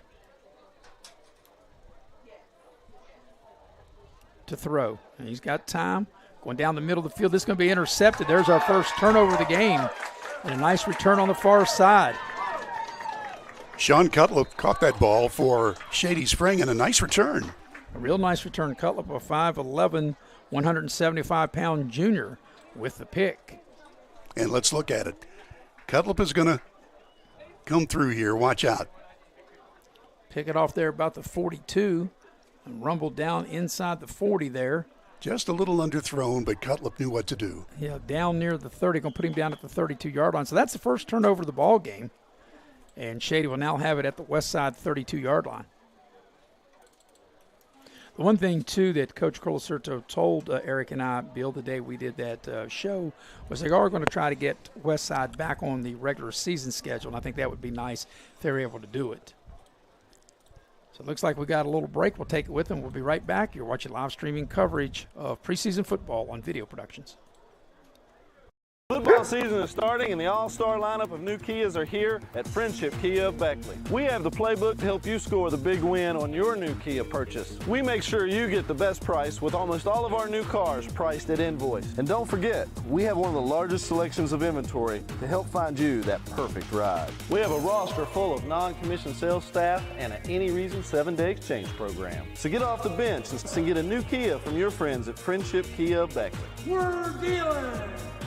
When you're in need of a plumber, you want someone that's going to treat you like family. Modley's Plumbing and Heating, a family-owned business since 1987, wants you to know our customers and employees are as important as family. Built by family to families, quality work is our hallmark at Modley's Plumbing and Heating. So the next time you're in need of a plumber, give Modley's Plumbing and Heating a call at 304-253-HELP. Help to Modley's means handling every little problem.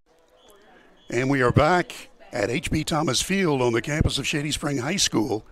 27-0, the Tigers lead here in the third quarter. And part of our coverage is brought to you by our friends at Cracker Barrel, with locations in Beckley and Princeton. If you're looking for great home cooking, remember Cracker Barrel. Once again, here's Maris Lowry. Well, Bill, it's Shady getting the first turnover of the ball game, and now they'll start this possession at the Westside 32-yard line. Curl Serto in at quarterback. So let's see what Shady will cook up here on this first down play. We're just a second under 4 minutes for the third. When we get to the fourth quarter, as you may have heard Bill tell you, the format will change. We'll just run 10 plays in 10 plays. Shady puts a man in motion, and they'll quick pitch it to him. And Westside has defended that very well. The ball is out, but the player was already down. And let's see who that was to carry the ball for Shady. That is Caden Helmer, beg your pardon. Caden Helmer, a 175-pound sophomore. And number 15, Jody Zoe for Westside, sort of tripped up the runner just enough for that play to end. So we're just under 4 minutes left, third quarter. Tiger team marching down the field, and they have done that with great regularity this evening. So they have the ball at the west side of 34. They lost a couple of yards on that play. Actually lost a couple of yards on it. So let's see what Curl Serto will dial up as he checks out the defense. Waits on the shotgun, snap.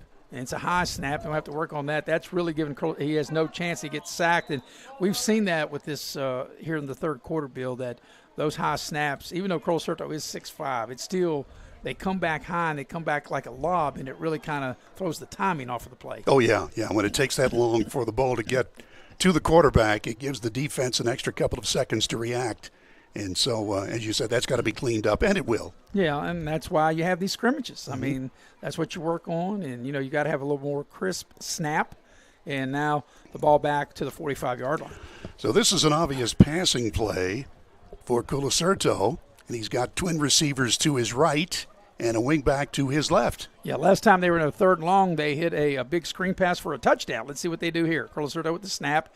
Well, he's got time, and the ball is almost intercepted as that ball will go incomplete and bring up a fourth down play. Well, there was a bullet thrown, and number 5, Braxton Waldron for the Renegades almost got that interception. Not quite. That would have been hard to catch. So let's see if Shady's going to punt or if they'll elect to go for it here. The clock stopped with 2:58 remaining in the third quarter on the incompletion, and looks like the offensive coordinator, Phil Culacerto, who is the uncle of the quarterback, Culacerto. I don't think he's got punting in his vocabulary, Phil. They're going for it. So here comes the fourth down play. They got to get the ball all the way down to the 22-yard line. Here's a snap over Culacerto's head. All he can do is go back and get on it. And like you said, that is one thing that they most definitely will have to clean up. And they've had several snaps here in the second half that really were nowhere close. And, I heard you talking last week with Eric Thomas about the shotgun, because back in our day, when you were playing and I was watching, shotgun was not a term that was used in football. And so now, to be a center and to snap that ball back 7 yards is not easy. Well, I got to give my other partner a shout-out, Eric. He's in Columbus. Hope you're watching. But Eric told me the only shotgun I knew was Elmer Fudd's shotgun when I watched cartoons. That was the only shotgun I knew. I couldn't stop laughing because I'm with you. Well, I'm glad that we were entertaining, and you and I trying to do that as well. And hope everybody's enjoying our broadcast streaming live here on Video Productions. So We'll be ready for the regular season next Friday. So Westside will take over at the Shady 40. And I'm sure that if you're Shady, you want to keep him out of the end zone. You want to continue to pitch a shutout. Nice fake and a nice run by the Westside quarterback. And he's got a first down and more as he gets the ball all the way down to the Shady 25, a 15-yard run. That was a nice fake. Let's look at it again. See, faked the run and got to the edge. Nobody at home. Got a block there on the corner. Very nice. Yeah, well-executed play for Westside. So the clock has stopped with 2:50. Now it's running. So here's Westside. They had one other chance, to score, Bill, in their first possession. If you remember, they got the ball down to the 10-yard line. So this is their deepest penetration since then. And they have a first down at the 25 of Shady, and I think they took too much time. And there's a flag as the play clock is down to 0. And again, if you're a coach, you're saying, wait a minute, guys, we're close to the red zone, and, we can't have that kind of penalty. But yeah, maybe they took a timeout, but it's going to cost them 5 yards. Yeah. So while we got a minute, I want to tell you about the fine folks at Edward Jones Financial Advisors. If you work hard for your money, and I'm sure you do, and you're almost ready to retire, or if you're retired like me, you can turn to your team of financial advisors at Edward Jones. Heather Cantley, 304-254-9995, or Wayne Rhodes at 304-253-7335. So out of the huddle there, after Westside is penalized 5 yards, it's 1st and 15 at the Shady 30. And we'll have a running play. And a good hard hit, but a nice job by the back for Westside, able to fall forward. And that is Cole Klein. Klein, 5'11", 192 junior. And able to get a nice gain from the 30 down inside the 25 to the 24-yard line. Brad Cox on the hit for Shady Spring. First 3 times that the Tigers had the ball on offense, they scored and put this game away. And now they lead by 4 touchdowns, 27-0, with just under 2 minutes to go, third quarter. So here's Westside with a second down play at the Shady 24. It's a quarterback keeper trying to get to the edge, and a big hit. Ouch. That was a nice play, and the quarterback may be shaken up as he took a big hit. Timothy Powers for the Tigers. He's a senior, 5'7", 145, and he played a lot bigger. Yeah, that hit felt like more than 145, didn't it? Nice defensive play coming up, making a big impact there on the stop. So it's a third down play. They got to get the ball to the 15. They need 10. They're right there at the Shady 25. And let's see what Westside will dial up here. It's going to be a pass play. Quarterback in trouble, trying to get to the edge. They turn him back inside for really no gain. Good job by Shady. They had it defended up top. They had it defended on the edge, and they force him back into coverage, and they'll give him a yard to the 24-yard line, bring up fourth down. Well, obviously they've got to go for it, and this is the situation that you want if you're both sides. You want to see what your defense can do to stop this play where you're close to scoring, 25 yards away, and if you're Westside, you want to see what you're made of here. Yeah, they gave him no gain. Looked like they were going to give him the 24, but as Bill told you, the ball back to the 25. They can get a first down by getting to the 15. 25 for the touchdown and 10 for the first down. Here's a pass play, and it's short-hopped incomplete. And even if had it been connected, he would have been down there a couple yards shy of the first down. So that's there's only 20 seconds left in the third quarter. So Shady will take over on downs.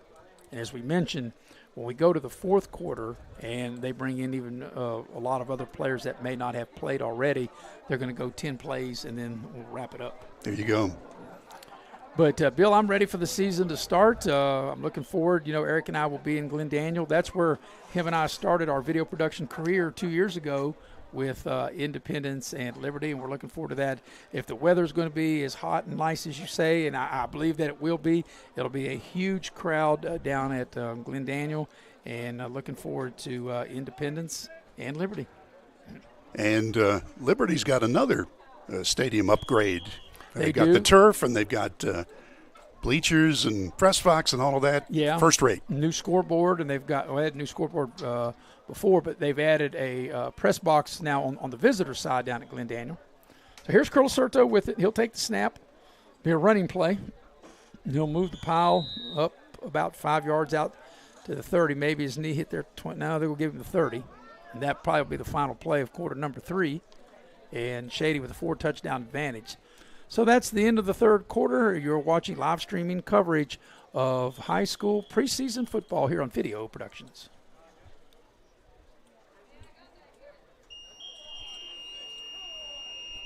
National Bank, where you can purchase or refinance your home with the no down payment Champion Mortgage. No down payment, no private mortgage insurance, no kidding. Visit your local branch to get started today. City National Bank, member FDIC, equal housing lender. To learn more, log on to mortgage.bankatcity.com. Hi, I'm Leanna Burnett, owner of Window World of Beckley. At Window World, we are proud to deliver exterior solutions that are beautiful, affordable, and guaranteed for life. We do things the right way. Honest pricing, no gimmicks, and thousands of satisfied customers. Call Window World of Beckley today at 1-800-NEXT-WINDOW and have your new windows, siding, and doors before winter. Window World of Beckley, family owned, nationally known. Welcome back to Shady Spring High School with Bill O'Brien. I'm Maris Lowry.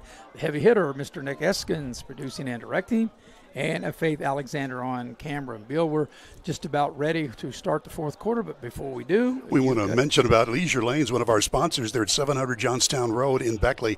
And, you know, there's bowling there. There's futuristic bowling. Fall leagues are getting ready to start, so if you're interested in bowling, you haven't bowled in a while, it's great exercise. You're going to meet a lot of nice people. And by the way, they also have a snack bar that is really, really good. So if you're looking for a fun evening, remember Leisure Lanes on Johnstown Road.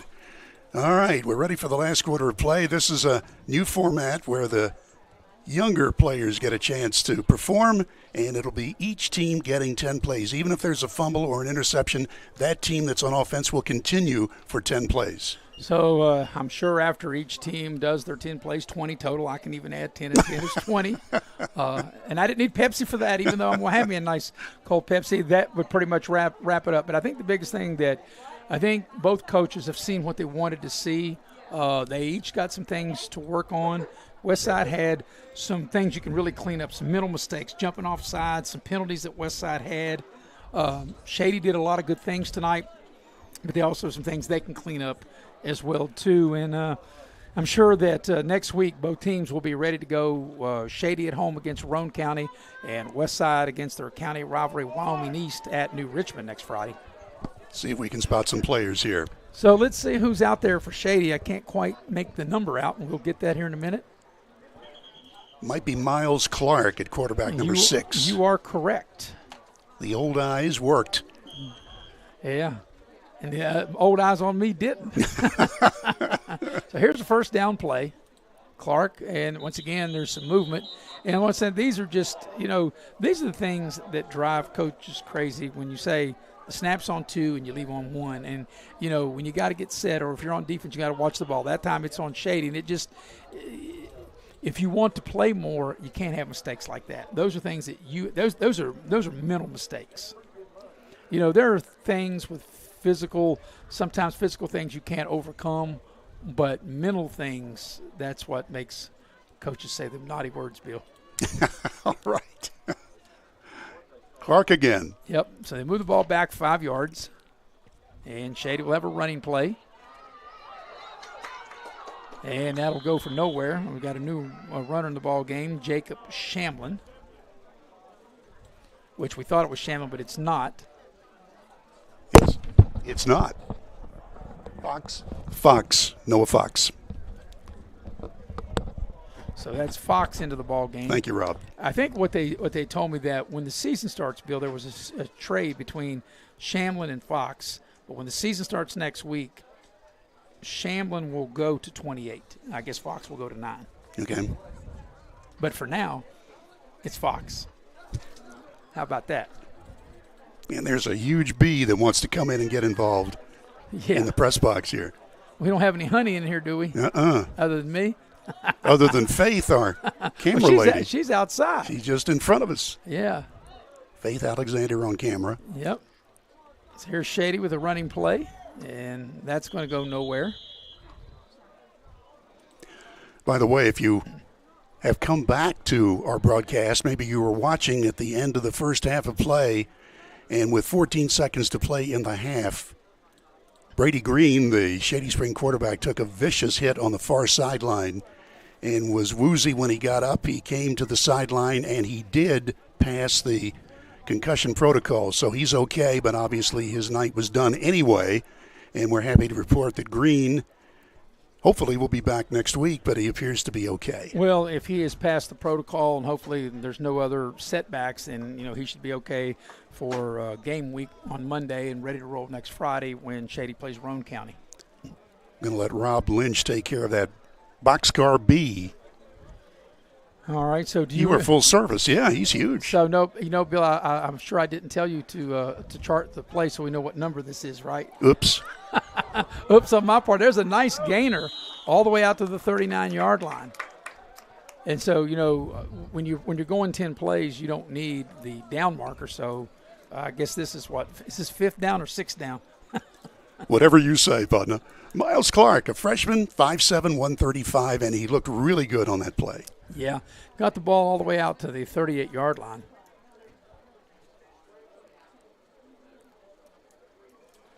So next week, we'll start it for real. Like I said, I think I know that there's a single-A game next Thursday, and I think George Washington and Capital Midland in AAA are also playing Thursday. There might be a couple more games. There's a whistle blown. But the majority of the games, Bill, will begin the 2023 season next week. And like I said, we'll be down at Glen Daniel. Shady will play Roane. Westside will play Wyoming East. One of the biggest rivalries in high school football in the country takes place in the Battle of Bluefields between Bluefield and Graham, as that pass is incomplete. Graham, won the state title last year in Virginia in their group, and Graham has gotten the better of Bluefield, these last couple of years. Pass was intended for Braden Pugh and over his head just a bit. We're looking at freshmen now. By the way, if you missed last week, Shady Spring beat Richwood in their other scrimmage, and here they have a 4-touchdown lead in this scrimmage against Westside. Shady Spring looking good, but Roane County comes in for real next week, and they're a playoff team. The Raiders, they've really had a good run at football the last couple of years. Well, you're right. They've made the playoffs the last 2 years. As a matter of fact, 2 years ago, in the playoff game that Eric and I did at Coal City, they led Independence 8-6 at halftime before Independence, blew them out in the second half. And actually, it was a really tough game, really, for 3.5 quarters. But, yeah, that's a big challenge for Shady next week. But, Shady beating Richwood last week, and they've gotten the better of Westside here tonight. But you can forget all that because they start counting the W's and L's start next Friday. So here's Shady Clark from scrimmage. And see what they elect to put a man in motion. They're going to run the ball. And that's a nice run across the 40 out to the 45-yard line. And that is, let's see, who was that? Well, Fox. I'm not going to write on your sheet. No, because it'll change. Well, it will change when we're here on the third week when Shady plays Summers County. It won't be Fox. It'll be Shamblin. So let's see how many more plays. Shady doesn't have that many more plays left, I wouldn't think, if we're running 10. And like I said, we did not keep count. I'll do better. I'm taking my shoes and socks off. I'll be ready for the next set. Please don't take your socks off. All right. From their own 45, here's Shady with it. Going to have a pass play. A nice thrown ball. Got a man out there, and it's juggled and almost intercepted. But got good protection and looked like a pretty decent throw there. Braxton Waldron, wearing number 5 for the Renegades, almost gathers this in. Yeah, and I think what hurt the play, Bill, you had two receivers too close together, and it made it easy for the defenders to defend that. And that's another thing. It's kind of like basketball. You got to have certain spacing when you run your routes, certain spacing on the basketball floor. And I'm sure, once again, a teachable moment in the film room that offensive coordinator Phil Colacerto, I'm sure, will point that out, that, if you run routes that tight together, one guy can cover the both of you. Notice, too, that the coaches are on the field now since the freshmen are involved. Right. A little bit more instruction needed here for, trying to develop, younger players. Here's going to be a running play. And Clark able to make one guy miss and get a minimal gain. But that's the main thing when you have the coaches down on the field like this. And that happened in the scrimmage we did last week with Independence and Herbert Hoover. You had, which is true, teachable moments and able to see things as they unfold, out on the field. Sean Nash, by the way, given credit for that tackle for Westside. Boy, that's going to be a great game next week in Wyoming County. Westside against the Warriors on the eastern part of the county. Well, I'm just glad and I'm happy for both schools that they both got turf. And I saw pictures of both. It's amazing, the new turf at Westside, which was, Baileysville and Oceana. And then you look Wyoming East, Mullins, Pineville, and you had Herndon. And Herndon, yeah. And Glen Rogers. Mm-hmm. I don't know how much was really left of Glen Rogers. It was almost really dissolved, I guess, before Wyoming East came along. But you can remember the day, Bill, as you covered Wyoming County a lot, where you had 6 high schools in Wyoming County. Oh, yeah. Passes incomplete. And just shows you over the time of, enrollment because of population, how it's declined in those certain areas. In fact, just today I was given an audio tape that I had done more than 50 years ago for Mullins basketball. I was the voice of Don Knuckles' teams in the early 70s, and one of the all-time great games, North Fork and Mullins playing each other here in Beckley. And, wow, that was something. So I got that tape given back to me today. But you talk about sports in Wyoming County, they love their athletics. And, Bill, as you well know, in that era, that's one of the few games that North Fork ever lost, and they lost that one. And Mullins, of course, went on to win the state championship there in 1972. Exactly. Yeah, I did 2 of their championship runs, 1970 and 72. Yeah, I became great friends with the late Jenny Boyd's son, Michael Boyd, and Michael has since passed away. But him and I went to college together, and we were good friends, and got to know him, and just remember those incredible North Fork teams of the 70s. Yeah, not really sure what the holdup is here now. Guess they wanted me to read a commercial, and I can say that Indoor Air is a proud sponsor of our broadcast. For your heating and cooling needs, Indoor Air, call them at 304-890-2212. Indoor Air, one of our great sponsors, and we thank them for helping get the broadcast on the air. Bill, I know we're not counting, but it seems like Shady's had the ball for more than 10 plays. Yeah, I think you're right. Maybe they need to call the math teacher out here and see if they can figure that out, because it seems like they've had it more than that. Here's a nice run by the quarterback. Clark is he tucks it up and under, and he might have went out of bounds, but a nifty run. Not sure the ref noticed that his foot went out of bounds on the sideline. Doesn't really make any difference, but we'll look again here on the replay. Speed? Clark's not but 5'7", 135 pounds, but look at right him here. Turn it on, yeah. Yeah, when he got to the edge, he kicked it into another gear. Yep, we can't see it. And that might be Shady's final offensive play. It looks like we'll go over to Westside. So maybe they ran a dozen plays. I mean, they could have ran 10. It just seemed like a little more than 10 to me. Sure you don't want those socks off? I'm ready. No. I'm set. No. I'm sure that if you took your socks off, you might clear out the press box. All right, so Westside will have it, but we appreciate all of our crew here doing a good job. We appreciate Faith Alexander working with us for the first time on camera. The heavy hitter, Mr. Nick Eskins, producing and directing. And, of course, Bill O'Brien, I'm Maris Lowry. The regular season starts next week, and Eric and I will be with our crew down in Glen Daniel, and we'll be on at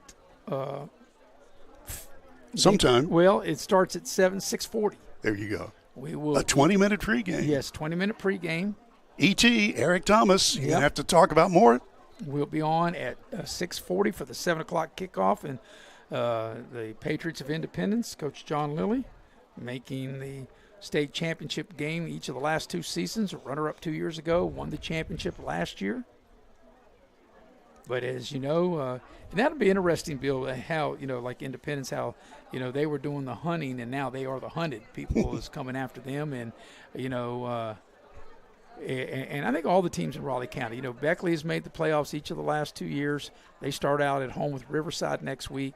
Shady, I think, is going to be an overall better team. They only won 3 games a year ago, but I think we're going to see. And I think what's really important is if they can get next week. I think if they get next week, they could get to 6 or 7 wins. And Liberty also, I think they're going to be a little better. They only won 2 games last year. But they're working hard down at Glen Daniel, and they're trying to get it turned around. All right, here comes Westside. And they'll have the ball on their own 30-yard line.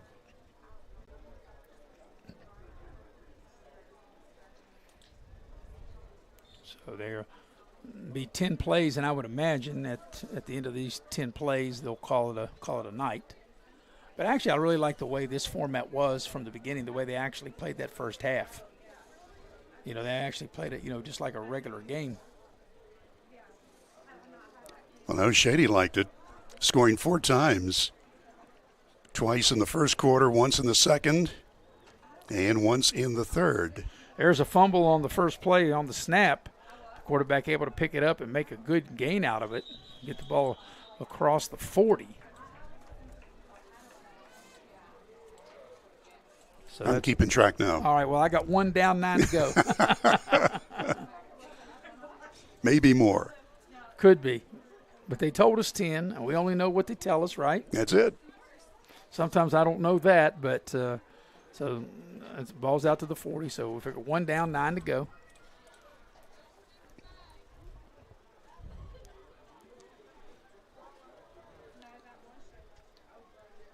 It's Aiden Morgan on the left corner of your screen, wide receiver. So let's see what Westside will do. Put a man in motion. And once again, the snap is low. It was fumbled. There's a running play and a nice gain out to the 45. And let's see, running the ball that time was Nash, Sean Nash. He's a 6 foot, 206-pound sophomore. So that's 2 down, 8 to go. You tuned in late. Shady Springs scored on their first 3 possessions. First was a 65-yard Gavin Davis run.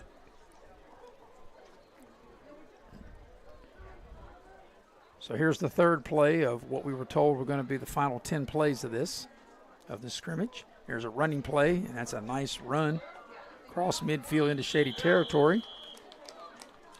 And that run, once again, by Nash. 6 foot, 206 pounds, and he ran hard to get the ball across midfield. So he's a Nash Rambler? He was on those last 2 plays. There you go. I wonder if anybody in our audience remembers the Nash Rambler. Well, got to be pretty old to remember that. And nowadays, most of the people that I would say that was able to watch video productions from Facebook and streaming are probably a little bit younger than that, Bill. I think you're right. You might have to explain what that is. That was a car. Yeah. And a hit song, by the way.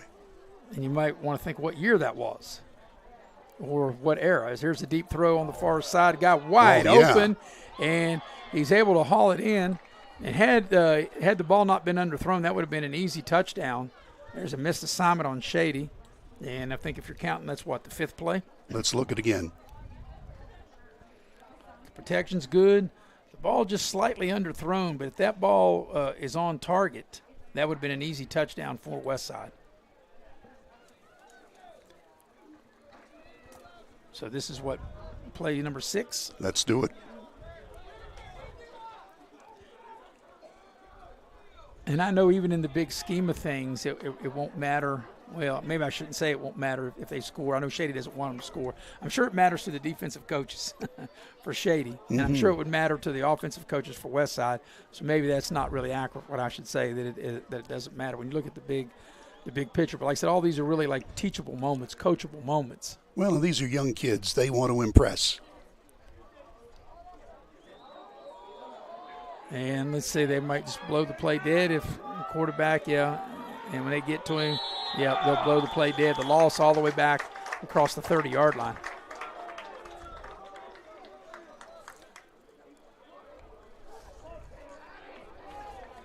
So it's going to bring up the 7th play of this final 10 plays as the Bugs back in here at B. Bryce Collins, by the way, 84 for Shady, made the tackle. Ball back to the 32-yard line. I'm supposed to be keeping track of that, huh? Well, Oops. We're getting down to the, I'd say, within the last 3 or 4 plays. I think so. And that's the one thing, teams have been here. It's been a long day, I'm sure, for both of these teams. And, you're talking about Westside, I'm sure they'll eat, clean up after the game and eat. But, you're talking from here back to their school, that's a good hour on a bus, probably longer from here. Oh, it's longer, yeah. Probably, an hour and a half from here. Mm-hmm. So, you want to get back. It's 8:30 here local time. You want to get back, at a certain time, at least before midnight or 11 if you can. Watch There's Nash. Nice run play by Nash.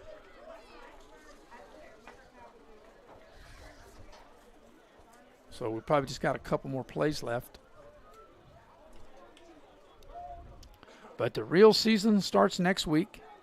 Once again, we've talked about Shady. The first 3 games are at home, and I think that's important, Bill. I know Coach Colasurto said many times, for the longest time he's trying to change that because every other year you got 3 at home, or then like last year, he had the first 3 on the road, and he doesn't like, which I agree with him on this, that he doesn't want to play 3 straight home games or 3 away games. He said maybe you can play 2 or you want to mix it up. You do. But yeah. he don't think any team should play 3 straight home or 3 away, but they haven't had any choice the way.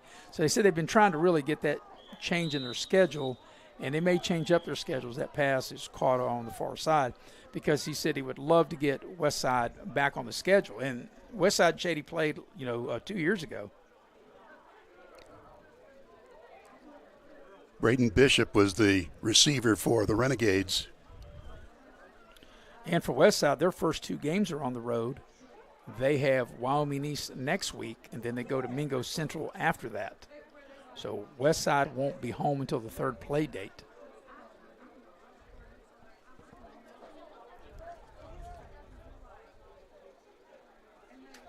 So here comes Westside up. They've yet to get in the end zone, and boy, before they finish the scrimmage, they would like to do that. Betsy, do you need a master key to get in the office? And here comes a sweep to the near side, and good defensive play that time by Shady. Carrying the ball that time was Jody Zoo, a 5'10", 144-pound sophomore. Watch the play again as Snodgrass for Shady Spring is going to come in there and make the play. So this is play 10. I just saw the official put up his hands as to indicate play number 10. So, Bill, you're off the hook. Thanks. I was stuck at 9. Yeah, and everybody else is off the hook, too. You don't have to take your shoes and socks off. All right. Play number 10. This may be the final play of this scrimmage. We appreciate everybody watching Video Productions here tonight and getting you ready for the start of the regular season. Here's a running play, and they're going to get down about the 16-yard line. And let's see if that will be the final play. Looks like they're going to keep going. Well, what I was going to say, they might actually go 12 plays because that might have been. I think Shady got 12. Well, it seemed like they did. Yeah, maybe more. Well, maybe they're going to do 12 because that was the 10th play there. So here's play number 11.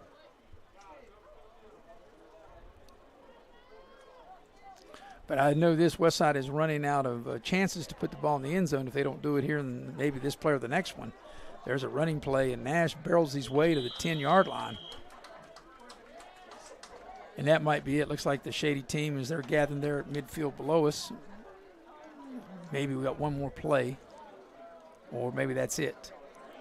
Shady coaches calling it a night. So that's it. That will be it. And, of course, the scrimmage game in the big picture, you want to come out of it healthy. You want to execute certain things, and I'm sure there are a lot of things that Coach Colasurto will be happy about, some things he won't be, of course.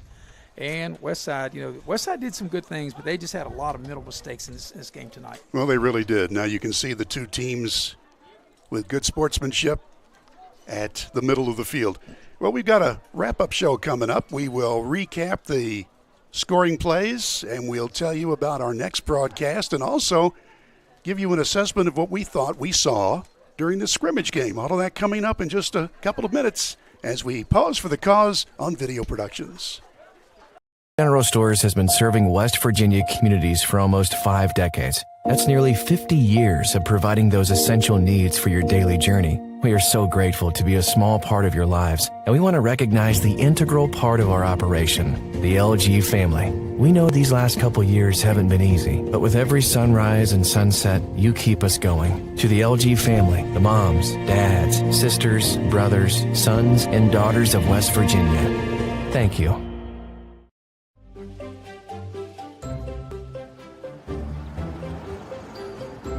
We won't raise your rates just because of an accident. Sure, everyone thinks they're a good driver. But when an accident happens, with Allstate, you don't have to worry, even if it's your fault. It's called accident forgiveness, and it starts the day you sign up. You're in good hands with Allstate. Massey Power Sports is your one-stop off-road and tractor destination. We have an awesome selection of side-by-sides, ATVs, dirt bikes, tractors, and kid machines. Our machines come loaded with features the other brands don't have and will save you thousands of dollars versus the competition. Massey Power Sports offers the best prices, the best service, and the best warranties. Our locations in Beckley and Cross Lanes are here to serve you. Online at MasseyPowersports.com. Massey Power Sports. We power your work and your adventure. Welcome back to Shady Spring High School. I'm Maris Lowry with Bill O'Brien as we wrap this scrimmage up, Shady and Westside. And, Bill, you have some of the actually, you have the final review of what took place in the scrimmage. Well, that's right. Shady Spring, the first 3 times they had the ball on offense, were able to score. The first time was a 65-yard running play by the back, Gavin Davis. He looked really, really good and got well over 100 yards. We're figuring right around 150 yards total on the night. That was with 10:38 to play in the first quarter, and Shady Spring, after the point after, was hammered home by Jacob Shamblem. It was 7-0 Tigers.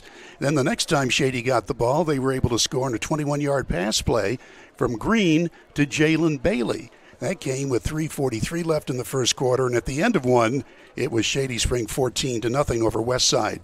Third time that the Tigers had the ball, they were able to move it down the field, and the touchdown was run in by Brady Green from 6 yards away. And with 5:06 to go in the second quarter after the PAT, it was 21-0. That's the way it was at halftime. And in the second half of play, the Tigers scored again on a 40-yard pass play to Andrew Baker. That came with 6:48 to go in the third quarter. Culacerto throwing the ball, Baker catching. They ran for 2 and did not get it. 27-0. That was the scoring. Westside marched down the field there at the end and got within the red zone but did not score. But again, that was the freshman team working against freshmen. Nevertheless, Shady Spring wins this game by 4 scores. Maris Lowry, what did you think of this one? Well, I think that each team has some things to work on. You know, Westside, they moved the ball tonight, but they had some mental issues that really caused them. And, you know, Shady did some good things out there, and both teams are ready to look at this film and then get back to practice Monday for game week. Shady will open up at home next Friday against Roane County, while it'll be Westside going to Wyoming East next week. And for our opening game of the 2023 season here on Video Productions, we'll be down at Glen Daniel, and Eric Thomas will join me, and we'll have it 6:40 when we come on the air, and we'll kick off at 7 o'clock. It'll be Independence against Liberty. So for our entire crew here, for the heavy hitter, Mr. Nick Eskins, and for the nicest looking camera person that we had, Faith Alexander, and from my partner, Bill O'Brien, I'm Maris Lowry. There you can see the score on the screen, and from all the good folks here at Video Productions, good night, everybody.